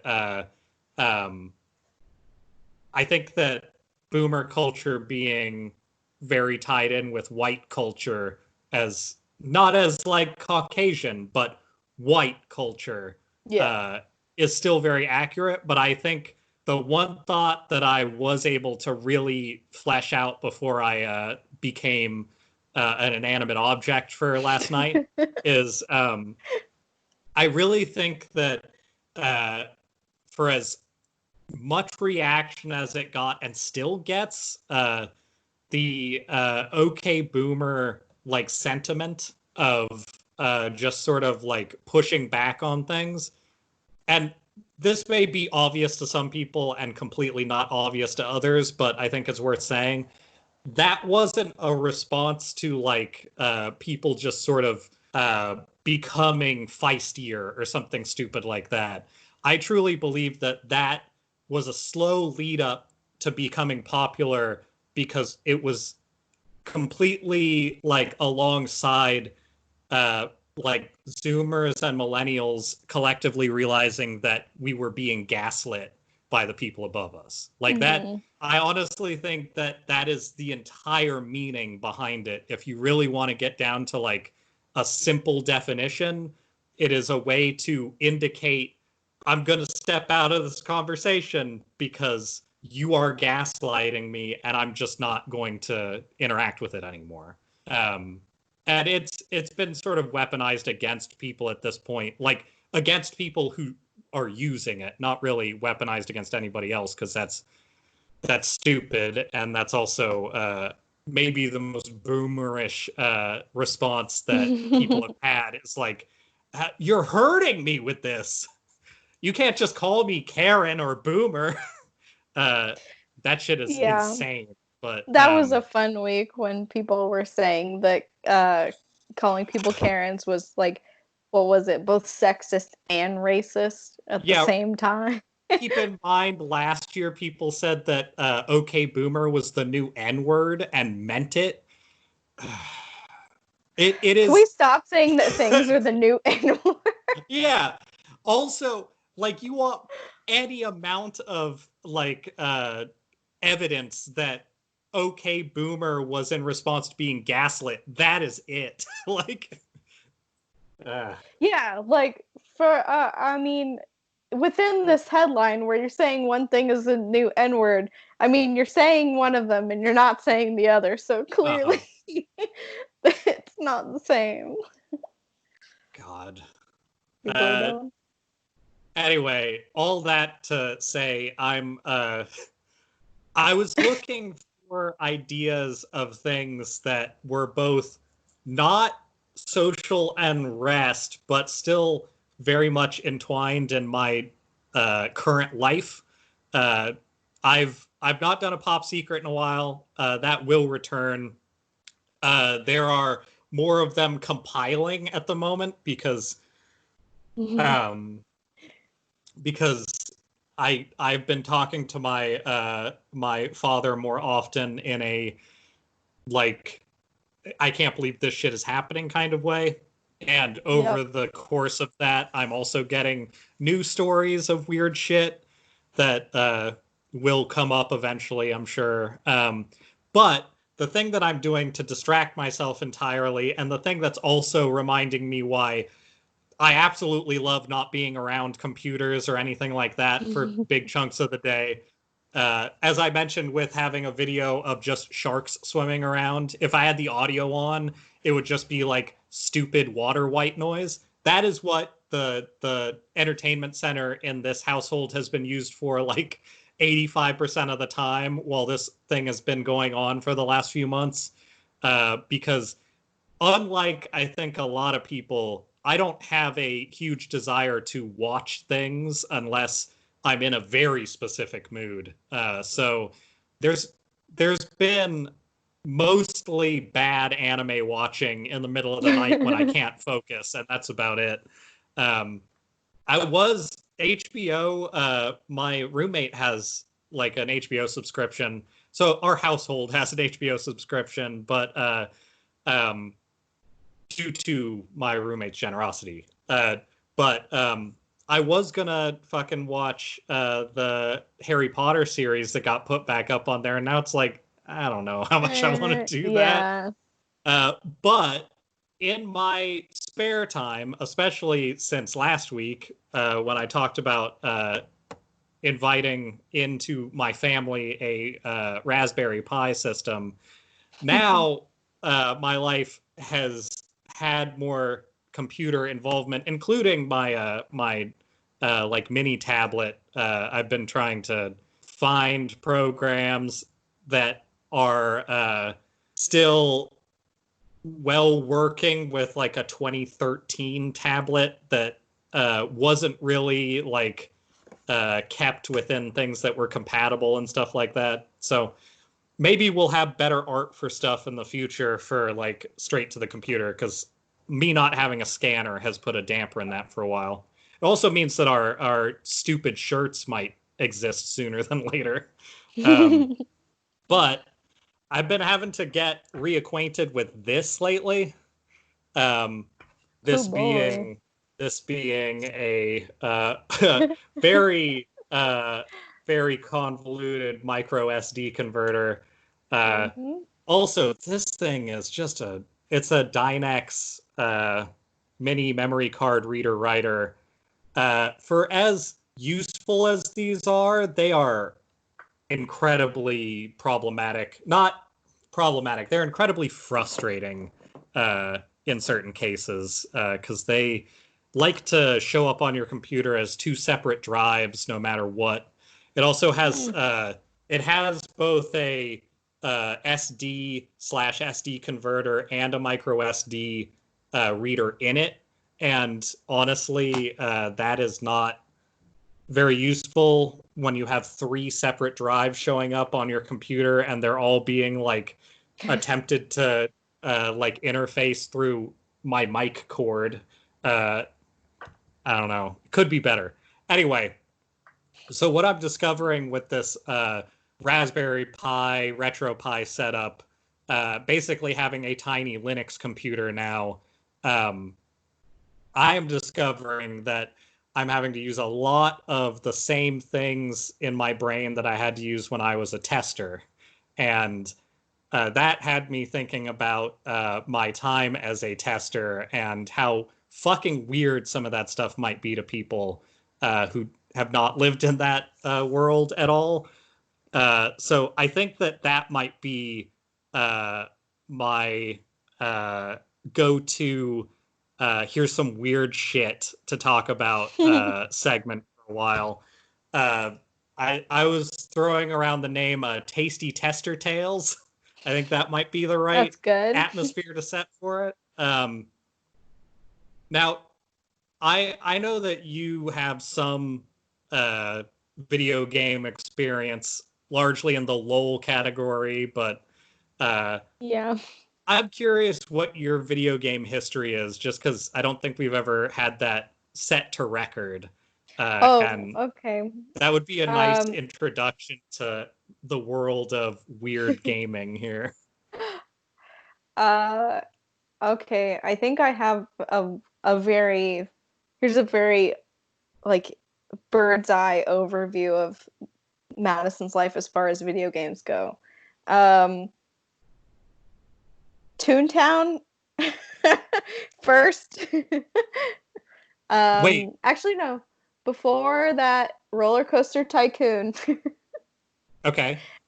and Zoo Tycoon, Yeah. Toontown, a whole lot of Free Realms. Oh boy. Um, Yeah. I like a very specific type of game, and uh, I guess you could sprinkle in some like Spyro, Animal Crossing, or Spyro first when I'm younger, Right. Animal Crossing, um, Star Wars Battlefront, Rayman Rush, that kind of stuff. Um, mm, Probably for a while, I like throughout high school, I didn't really play anything until my last year of high school when I started dating someone that was really, really, really into League of Legends, and so now I play a lot of League of Legends. That'll Um, happen. Yeah. it did happen to me, but before that, I played Portal. That was probably kind of my Okay. reintroduction into liking video games again. Was I think I played Portal, and then I was like, oh yeah, this is nice. And then I played Portal 2 with a friend. Portal is a great reintroduction. I feel like that is definitely one of those games. Uh, Yeah. can you explain for people first Toontown and then Free Realms? I feel like this is not going to be in a lot of people's mind. Honestly, I it's been so long since I played Free Realms, that I don't know I'll be able to remember a lot of the specifics other than like it was just kind of fantasy Hmm. based. It doesn't have to be specific. Yeah, it was just kind of fantasy based. I never liked the parts of those games where you like go and fight things. I just wanted Mhm. to like hang out with people. Oh, also I did play, this is very important. I did play a game called Wolf Quest, which I believe was, Uh-huh. do you Yeah, know? yeah, yeah, yeah, Okay. yeah, yeah. Yeah. I I played own a Wolf lot of Wolf Quest. Quest. I have well, I've had a lot of my belongings purged in various times. The most recent of which was like 2 years ago. I had a Wolf Quest box with like the 7 discs or some bullshit, like floppy disks, like old ass Oh, version of nice. it. So uh, Nice. that I think I picked up at like a half price books for like $1. That's very good. Yeah, I really enjoyed Wolf Quest, and I believe at that point in time, that probably would have been sixth, seventh grade. And I was really into like the Warriors Cat series. Yeah, those are kind of Why? similar in a way. I'm sure there was a little bit of like role playing crossover Mhm. with Wolf Quest. But Toontown, uh, for anyone who didn't ever play that, which is a shame, you would basically pick from like a couple of different tunes, and I think you could be either like a dog or a cat or a bird. Um, and then the game was ba- the game was just basically kind of a series of mini games, right? And you would like play pranks on the evil guys who were the cogs. Is that what they were called? God, I can't remember. They were just like robots in business suits, and they're supposed to be like uppity and mean, so you would uh play pranks on them or whatever, and that would be like your abilities that you would fight them with. If the bit of memory I have of that stuff, because I was never really too into that. I wasn't really into that. The main memory I have of it is I worked briefly at a toy store out of college, and we sold, I think, Webkins is what they were called, and it basically forgot about those. If you did the web part of that, it was kind of like a sequel to that, like a stripped down version of like a Toontown kind of thing. Yeah, kind of. I Man, I totally forgot about Webkins until you said that, but I definitely had those as well. Yeah. Um, the main thing I remember from Webkins is like there was a shop called the Curio Shop where you could go and like mine for geodes, and I thought that was the coolest thing. I mean, it is pretty cool. I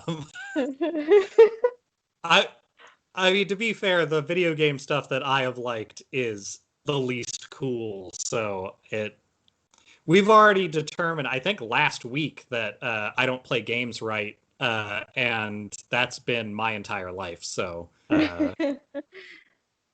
something like playing LOL, honestly, to me feels very mainstreamy and like hard gamery compared to some of the garbage that I play. Um, my my experience with games is definitely more of like I guess like owning and collecting, where I think yours has been more like more sparse, but probably honestly you have more specific memories of the things you played. I feel like that often happens. Like people will have fewer experiences, but they will matter quite a bit in their like overall opinion of that thing. I have found, especially lately, that when I think about video games, I have a very large like knowledge of games in general, but I still truly only have maybe like 100 games in all that I would say matter in any kind of way, even though I have played so many weird things with so many honestly weird people that at this point, like, I feel like that amount of information should be going towards something useful, but I don't think it ever will. I think it's just my personal pastime that I care about. Um, and with this, like, this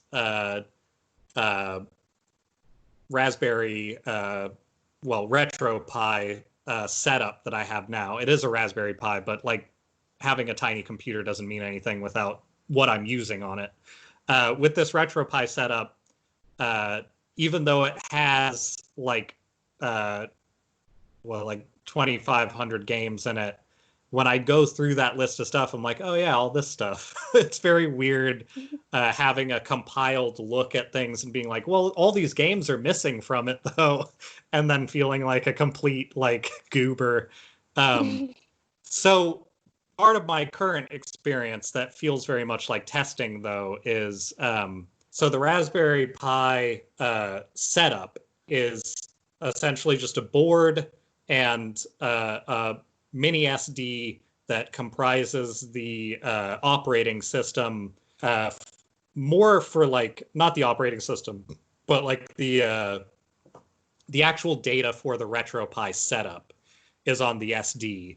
The board itself is running it, and then the mini computer has like Wi-Fi and DSL inputs as well as like USBs and things like that. I thought at the beginning, I was like, so can I just pull the mini SD and put new games on this and like set up the folders for it that way? And that was, quickly I was like, right, this is Linux. I can't do shit like that. But what I then wanted to do was use this and just put the games that I wanted to add to it, partially because in the future I would like to make something like this because it's relatively inexpensive, especially for like what you can do with it. And when I say relatively inexpensive, I mean like maybe $80, everything said and done. Like it's not incredibly costly even for somebody who has no money.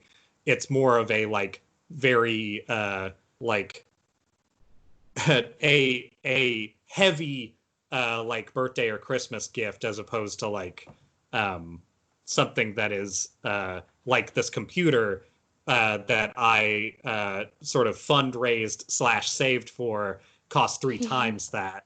And that was still something I was able to pull off for a birthday. So the idea is to make something for my dad so that the things that he does like, I can just set up for him to be able to play, and then, put a bunch of shit in there that I know will either bother him or like be interesting to him that I can then trick him into playing by giving him a gift with it on it. But the way that it ends up is the easiest to translate things from Windows to Linux is via Wi-Fi, using, like homebrewed like programs and stuff like that to translate between the two. So that's interesting to me, at least, because that feels very working at Nintendo and doing game testing now, where like I guess for like my introduction to this tasty tester tales, I don't know how tasty they're going to be for people, but that's how I'd like to sort of put the lens on it, at least, because it was tasty to me in a lot of different ways. About half of those were good. And one of the games that I worked on is a game called Steel Diver, which nobody should know about. And I'm pretty sure was one of the only games that got like auto downloaded on systems at one point, or like was free. It was like one of the first free things Nintendo ever did as like a basically their take on like a Call of Duty in a weird way on the 3DS. And it's a game where you play as a submarine and you just go around in a like a player versus player battle arena and try to shoot people in a submarine. But you have like there's a second screen under the 3D screen, and it has like controls on it, so you would have to like try and adjust like your depth and your like your turning and all of that kind of stuff with like very complicated controls, at least when you first started looking at it. But a big thing about that game was that it was like a pay-as-you-go model of like you can buy subs and you can buy like different, like I think there were skins and stuff. I forget what we ended up doing when it actually came out. But it was essentially like, what can a system that can barely do internet and barely do graphics compared to like things like this, what can we do with that to make a game that is both competitive and gets us money from people? Which, for reference, the couple of years that I worked at Nintendo were the years of the Wii U and the years of the 3DS being like, how do we make money on this even more so now that we have a huge like base for it? So I was there for a lot of like, I worked on the Virtual Console for a long time. I also worked on a a lot of like 3DS games that were kind of based around like getting people's money by having like microtransactions and stuff in some way or another. None of that stuff I found especially interesting, but what I did find interesting was how much shitty stuff you have to go through to figure out how Wi-Fi works on a closed system like that, and how weird stuff at a company is when you're having to do that. Like sitting in a Faraday cage with people with like these weird demo carts on their like sort of essentially you're using like jailbroken systems and like trying to figure out how bad is the Wi-Fi connection with these machines actually, like just sitting next to people like using these things to like transfer data in like the ideal situation sometimes, and realizing that like these systems shouldn't be doing this. Like this isn't what these things are supposed to do, but they're just going to do it anyway. And I guess we need to figure out how to make it work. Very interesting job to have, but extremely frustrating, especially if, let's say, honestly, only a few of the games I played were a pain in the ass, like in a, I don't want to play this. But I would say Steel Diver was pretty much the top of that list for a lot of the time I was there. If floating around in a pretty graphics sparse submarine and shooting at other people's submarines sometimes sounds fun, then cool. But there was a lot of like, if we want people to be able to play this together over the internet and the system doesn't get to connect directly to your router, how is this going to work? And it turns out how that works is you have two submarines and sometimes one goes like whoop and just exists somewhere else and shit like that. And then you're trying to get people to buy like and I actually don't remember if we ended up doing skins or anything like that, but at some point there was like you could buy like a gold submarine skin for $1, right? Like that makes sense, right? Like that kind of conversation. Not to say there weren't worse ideas that Nintendo tried to push with the internet. There was essentially a drug dealer rabbit that shows up on your system that literally shows up in a program that I have on mine. Also, working at Nintendo, my 3DS is ridiculous. I have this setup because of the 3DS, because I have like a 32 gig card in my 3DS with like 100 games, I want to say, jammed into that thing, and a second card. And then they would do a thing where at Nintendo they might not do it as much now, but for a good long time they would have yard sales where they would have just like literally buckets full of like just loose games, and they would be like, I don't know, give us $1 and take all this shit. That's cool. But they would have like a whole room full of that stuff, and that was in as much as the testers were and I'll get into this on another podcast probably, but as much as the testers were treated like disposable human beings, there were some weird versions of perks that people got that were very much a like, if you don't like Nintendo, this means nothing to you. But if you like video games, this might keep you here forever. And that was definitely a line that I kind of was back and forth on for a while. Just as a general, because I don't think I'll ever work there again, so I don't think this will matter. But as a general sense of like how companies like that work and why maybe we need unions and all that shit, just to pull my usual politics and everything. Nintendo and other international companies do a thing that I didn't realize till I worked there, which is relegating your hours no matter how many you work to make sure that you are not a full-time employee. And it does not take away the fact that you may work there 10 hours a day. What it does do is guarantee that you cannot work there at all for 2 months a year. So by doing that, and by honestly having surprise chunks of furloughed employment, so like some people would be working on a project, that project would slim down because they were cutting something out of the game, and they wouldn't have a job for 8 weeks. And if they didn't have money saved, oh well. Like they would totally support you having like unemployment, but like of course unemployment pays you such a meager amount of the actual salary you would get, and only so much a year that like that's really a limited thing you can do. So like I now finally, with the way laws work and stuff, over time, I do make per hour slightly more than I made at Nintendo, but my yearly salary is about the same. So like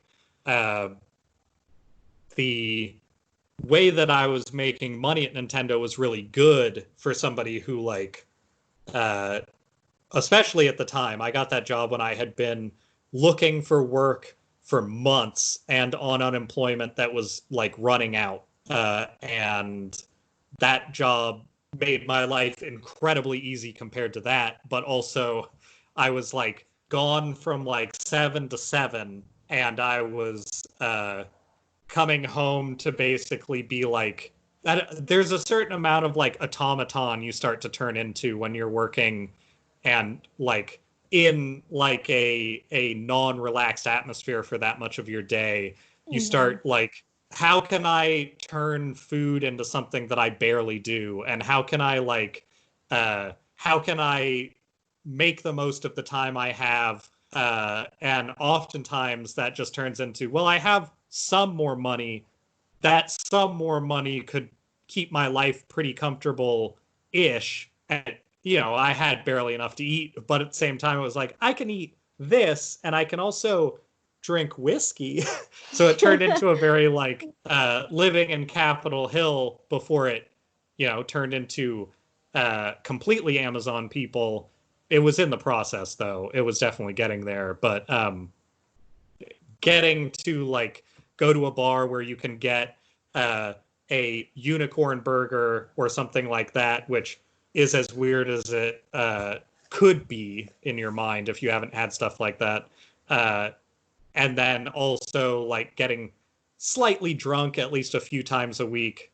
It really does take the sting out of being just sort of a wage slave. But by keeping people in the position where they can't be a full-time employee, because literally the name is good. Rich Richardson was my like head guy, which I don't feel bad putting that name out there. His name's on a lot of like games and stuff. But like as far as I remember, Rich Richardson reported directly to like Reggie Fils-Aimé and like other people who are like, you know, head people at Nintendo. Like it was a separate division, but we were sort of in this weird space of being almost equal to the game designers in like a business way. We weren't near equal to them in a like human way, but if you were to like draw a diagram of the company, we would be right there next to them. But the difference was the entire testing group, including the people who ran it. There were like 3 guys with Rich at the top who were like overseeing the US's entire testing effort. And like they were working with the head of Japan's testing effort and Europe's testing effort. So it was like they were the top people essentially. And the reason why, at least to my understanding, there were 3 of them is because they still had to be off for 2 months a year. So like one of them was going to be gone like half of the time, and they needed to have enough redundancy to make sure that that stayed. And the difference between us and a game designer, like somebody who was like actively coding, was they got to work full like year round. And there weren't very many of them, but they had access to like workout facilities, like essentially like in campus, like rooms. They had like, as far as I know, they had like free food and shit like that. They had all kinds of kind of amazing benefits.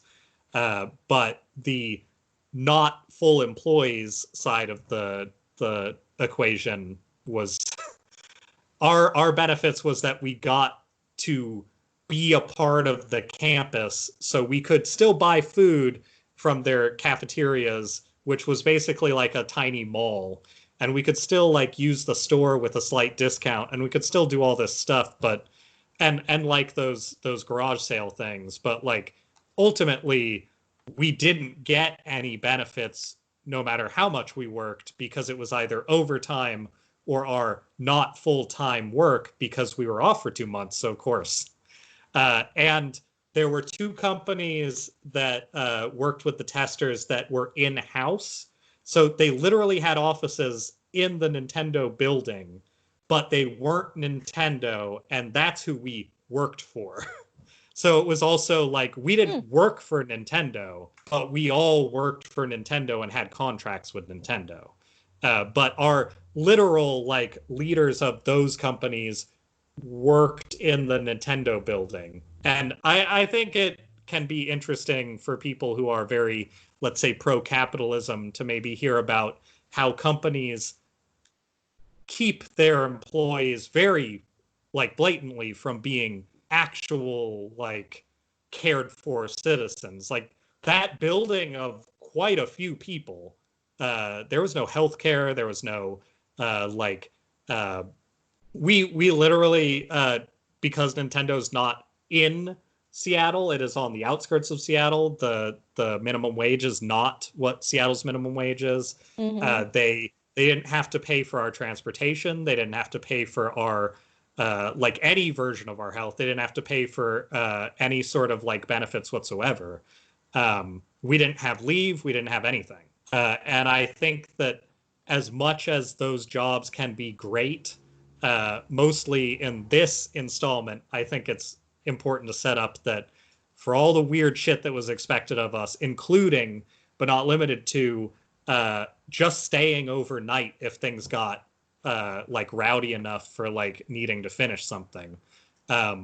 They had like showers there, like we could technically do that, though the women's bathroom in the back of the building had a hole in the wall, so that one wasn't going to be great for showering, let's say.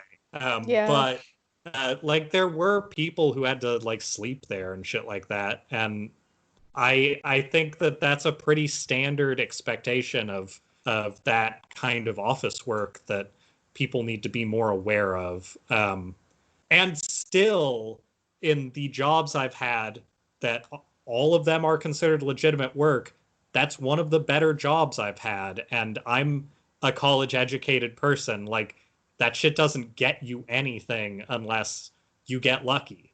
And I think that that's important for people to remember. Like, I will be very open with my wages whenever people ask, but as somebody who makes just under 18,000 a year now, being like feeling pretty secure, the people who like to criticize people like me and make, let's say, even 40,000 a year can maybe suck my whole dick.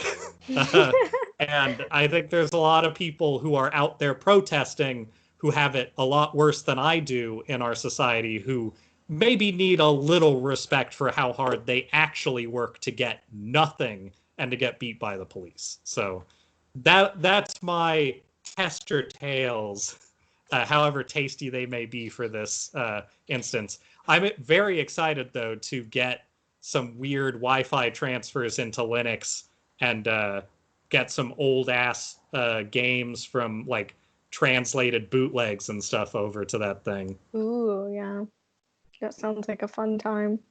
I guess for general history, I started even at the time, I was 6 when I got a Master System by proxy. My parents got one from my stepmom's brother. And it was all games based on what he liked.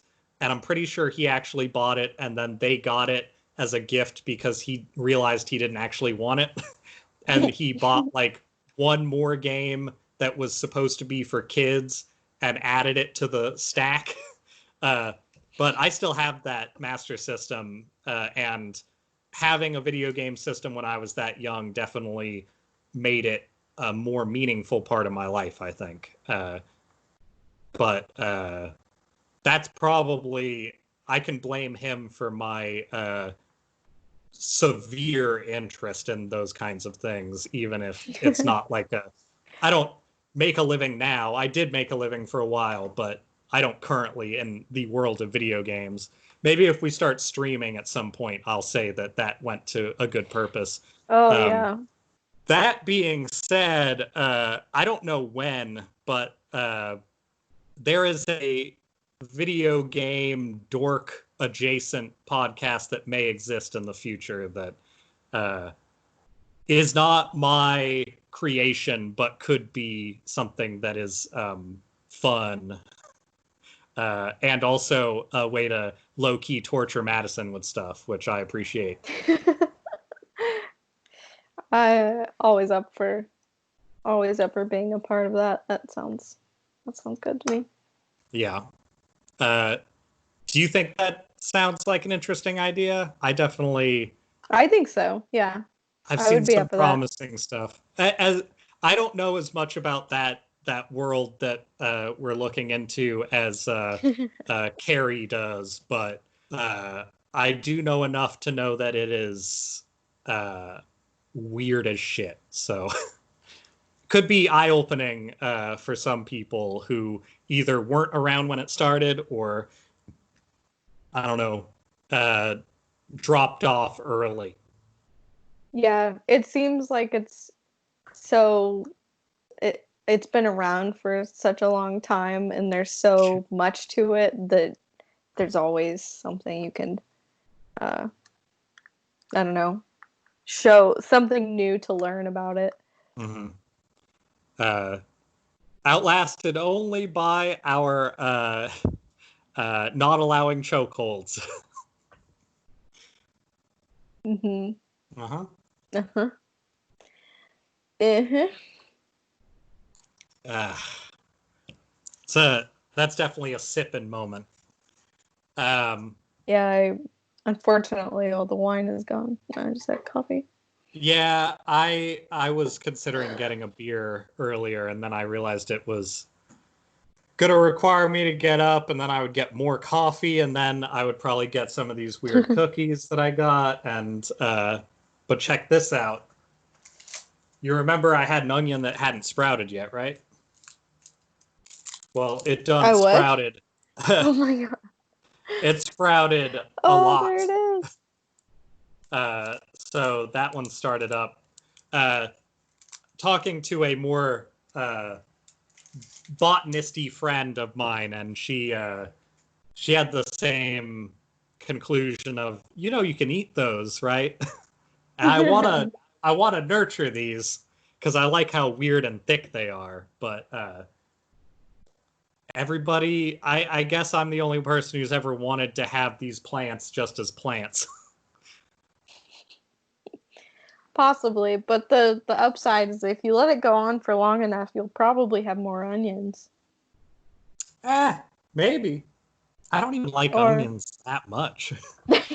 If I did, these wouldn't exist because my roommate bought all these onions and left them here. And I was like, I'm not going to eat those, but I will grow them. I do like how they grow in like the kind of folded up inside. Mm-hmm. It's real odd looking. Like, look, it's even like flowering. Like, it's doing well. I've never seen that before. Yeah, I haven't either. COVID does a lot of things to you, I think you could add onion farmer to the resume. I hope so. That would. I'll add that to my dating profile. Or at the very least, onion nurturer. Yeah. Very nurturing, and then in parentheses of onions, and then I'll have me holding each individual one, and that'll be all the pictures. Just Speaking of that, did I send you, I want to say it was Posobiec. He's a right-wing piece of shit, but he was Pizzagate. He did a lot of that stuff. I assume you know about Pizzagate. Yes. And he's been married for a while, and I think his wife was maybe pregnant even at the time, and he was caught being an asshole on Bumble, which is like, and there's I think I sent you the video. It was a Vic Berger video that he put up recently of a guy harassing him at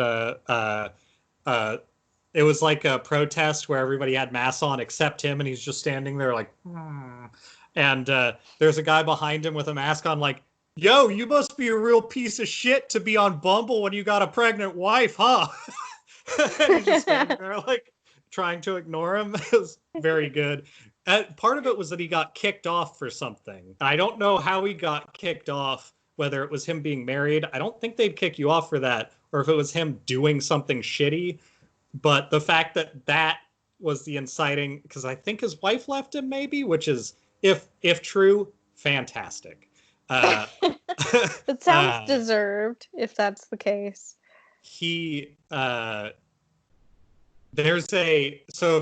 If you go back in Knowledge Fight to like episode, I want to say it's like episode like 30 maybe. They do a episode that is looking at the audio of him going to Comet Ping Pong and Pizza when Pizzagate stuff was happening, but I think before the shooting. Or before the threatening, rather. I don't think the guy shot. I don't remember. But he showed up with a rifle. But he and a friend of his sound like they got high, and they recorded going to Comet Ping Pong, just hanging out in this bar / like arcade place, and being really fucking weird.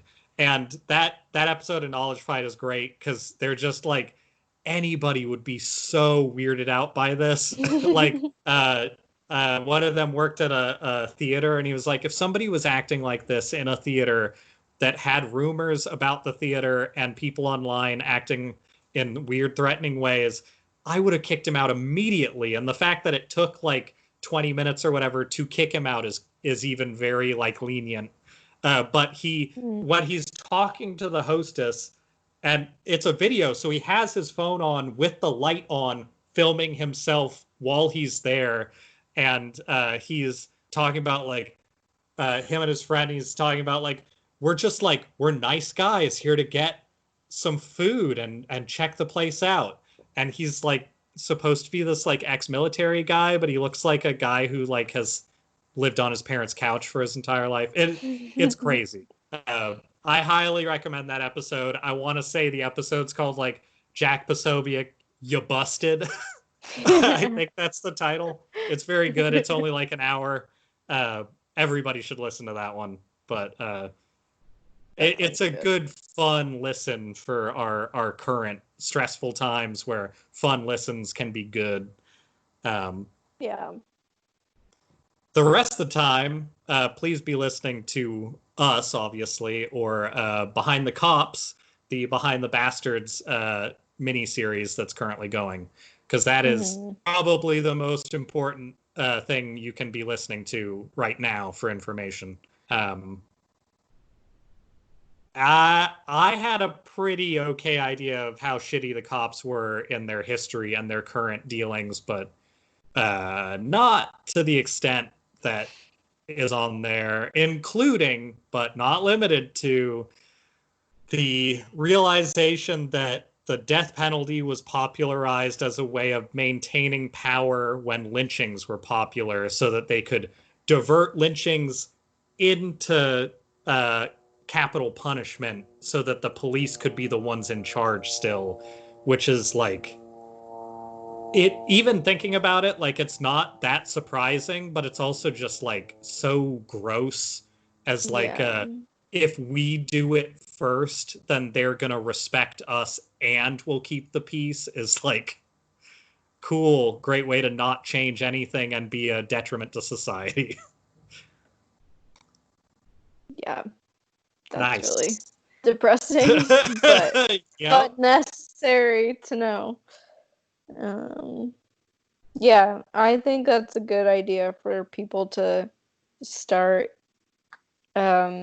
learning the history of policing in our country, because everybody, I think, just especially if you grow up in like a very white Christian Idaho-esque area, you probably think that cops are just like the good guys and nice boys, and they're not a lot of the time.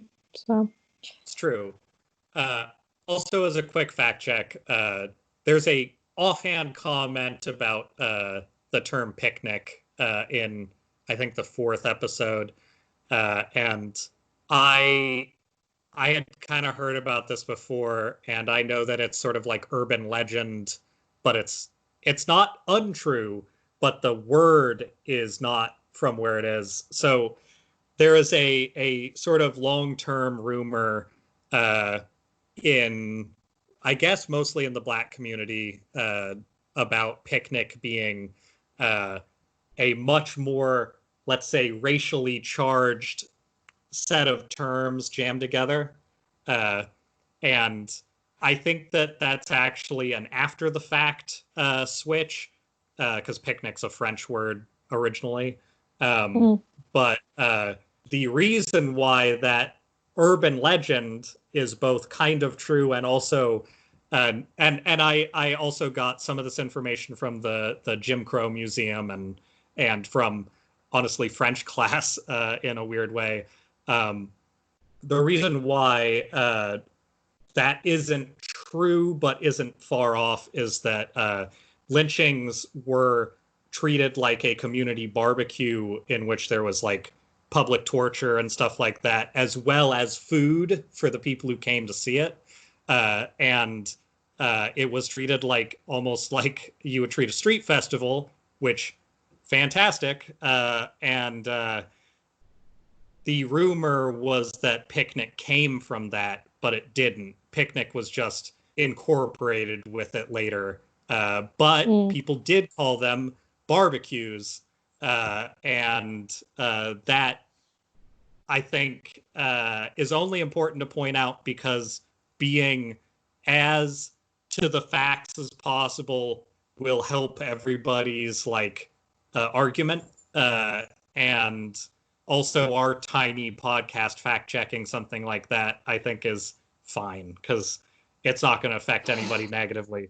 But also it may as well be true. Like, it doesn't matter so much that that's untrue because it is so close to what the reality of it is that it doesn't matter. But I had some off-color joke about boomers there, but I don't think it'll work. So I'll just leave it. Let's just say that picnic is also not including the word boomer jammed in there. So we can all rest easy knowing that they're safe and that their history is protected. Yeah. David Hoffman also has some fantastic videos of people from the past who are baby boomers reminiscing on the 60s and people who are their parents talking about their perception of them from the 60s. All of that stuff can be really useful to look through, though. Also, he has a white guy from the 50s and a black guy from the 50s in separate videos talking about their experience living their life, essentially. And they both come off as like pretty decent people, but when you take both of the stories, side by side and listen to both, you realize that the white guy had a very specific experience. The black guy had a very specific experience. And there's no reason to think either of them aren't telling the truth. Like, they both seem very, like, sincere. But they both line up stories very well in the sense that even though they were in different parts of the country just at the same time, the white experience was like, I just didn't understand why people were, like, harping on the stuff. Like, we integrated just fine. And then the black guy being like, yeah, people were integrating, and then, like, violence was erupting based on that in a way that made sure that people were put in their place, kind of stuff. That I think watching a lot of historical documentation, what you kind of learn from it ultimately is just perspective, and not that not that current day is much different, just that current day is informed by a lot of different things, and history is, I don't know, pretty consistent. Like, if you listen to it, it does all fit together pretty well. These people who verge on anti-vaxxer and all that stuff are always around, but they need to have some way of us just sort of taking their conversation and throwing it in the garbage, preferably. Yeah. There's some serious dog whistling going outside. I was wondering. I heard like a very high-pitched squealing, but I was not sure. It's weird. What? But it is, for some reason, making me hungry.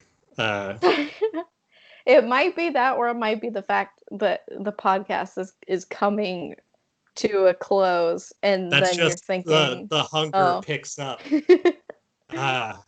Well, I have the ability now to try some food delivery from a food delivery gift card, so I know what I'm gonna be doing.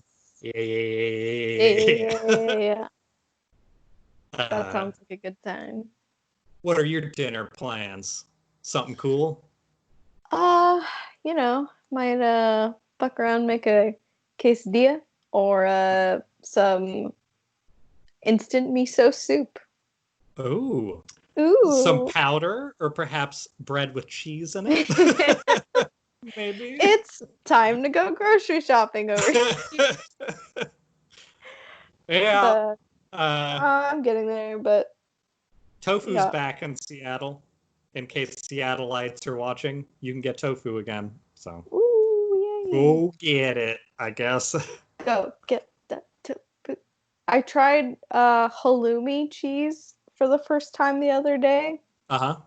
Which is the kind that you can like brown, almost like it's meat. Right. That was very good. I topped a salad with it, which I don't think is how you're supposed to do salads. But I did it, and it tasted like, actually the texture was very strange. It kind of looked like just a grilled slab of tofu, almost. Okay. Yeah, that's what I think of cheese. Yeah, but when I bit into it, it's so dense that it almost it almost felt like I was biting into rubber, because it would almost like squeak on your teeth the same way that rubber might do that. It was very weird. I don't know how I feel about it, but it sounds like legit cheese curds. It sounds like basically, I think like so. You could chop that up and make a poutine with it. Probably. Maybe I'll have to do that. I don't have any potatoes, but it's a good idea. If you can gravy over your potatoes that are fully cooked, and then put the cheese down, and then cook the top of it, I bet that's real good. Sounds really good. Yeah. I might have to pick up some potatoes so we can do that. Get some heart medicine and make some of that food. That's what I'm into. Yep. That sounds like a plan. Oh, that reminds me. The thing that I had scribbled out that was going to be a topic for today that I changed out with TikTok trouble at the start was literally dangerous cheese. Ooh. So it could have been there. It could have been. Mm-hmm. Cheese was gonna make its way into the podcast some way or another. Yep. Yeah. Very cheese-centric. Nothing more American. That's what we're known for. Yeah. I think, honestly, this mostly just tastes like a slightly less sugary the Mexican apple soda. Manzanita Soul. Yeah. It tastes like a good. Manzanita Soul, but a little less sweet. It's only got like 25 grams of sugar or something. No, it's got 5 grams of sugar, 25 calories. So yeah, it's just a less harsh one of those. It would be great. Sounds pretty good. With some gin. Yep. Yeah. I got a mango one waiting for me, so ooh, I might get some gin. Or some rum. That'd be good.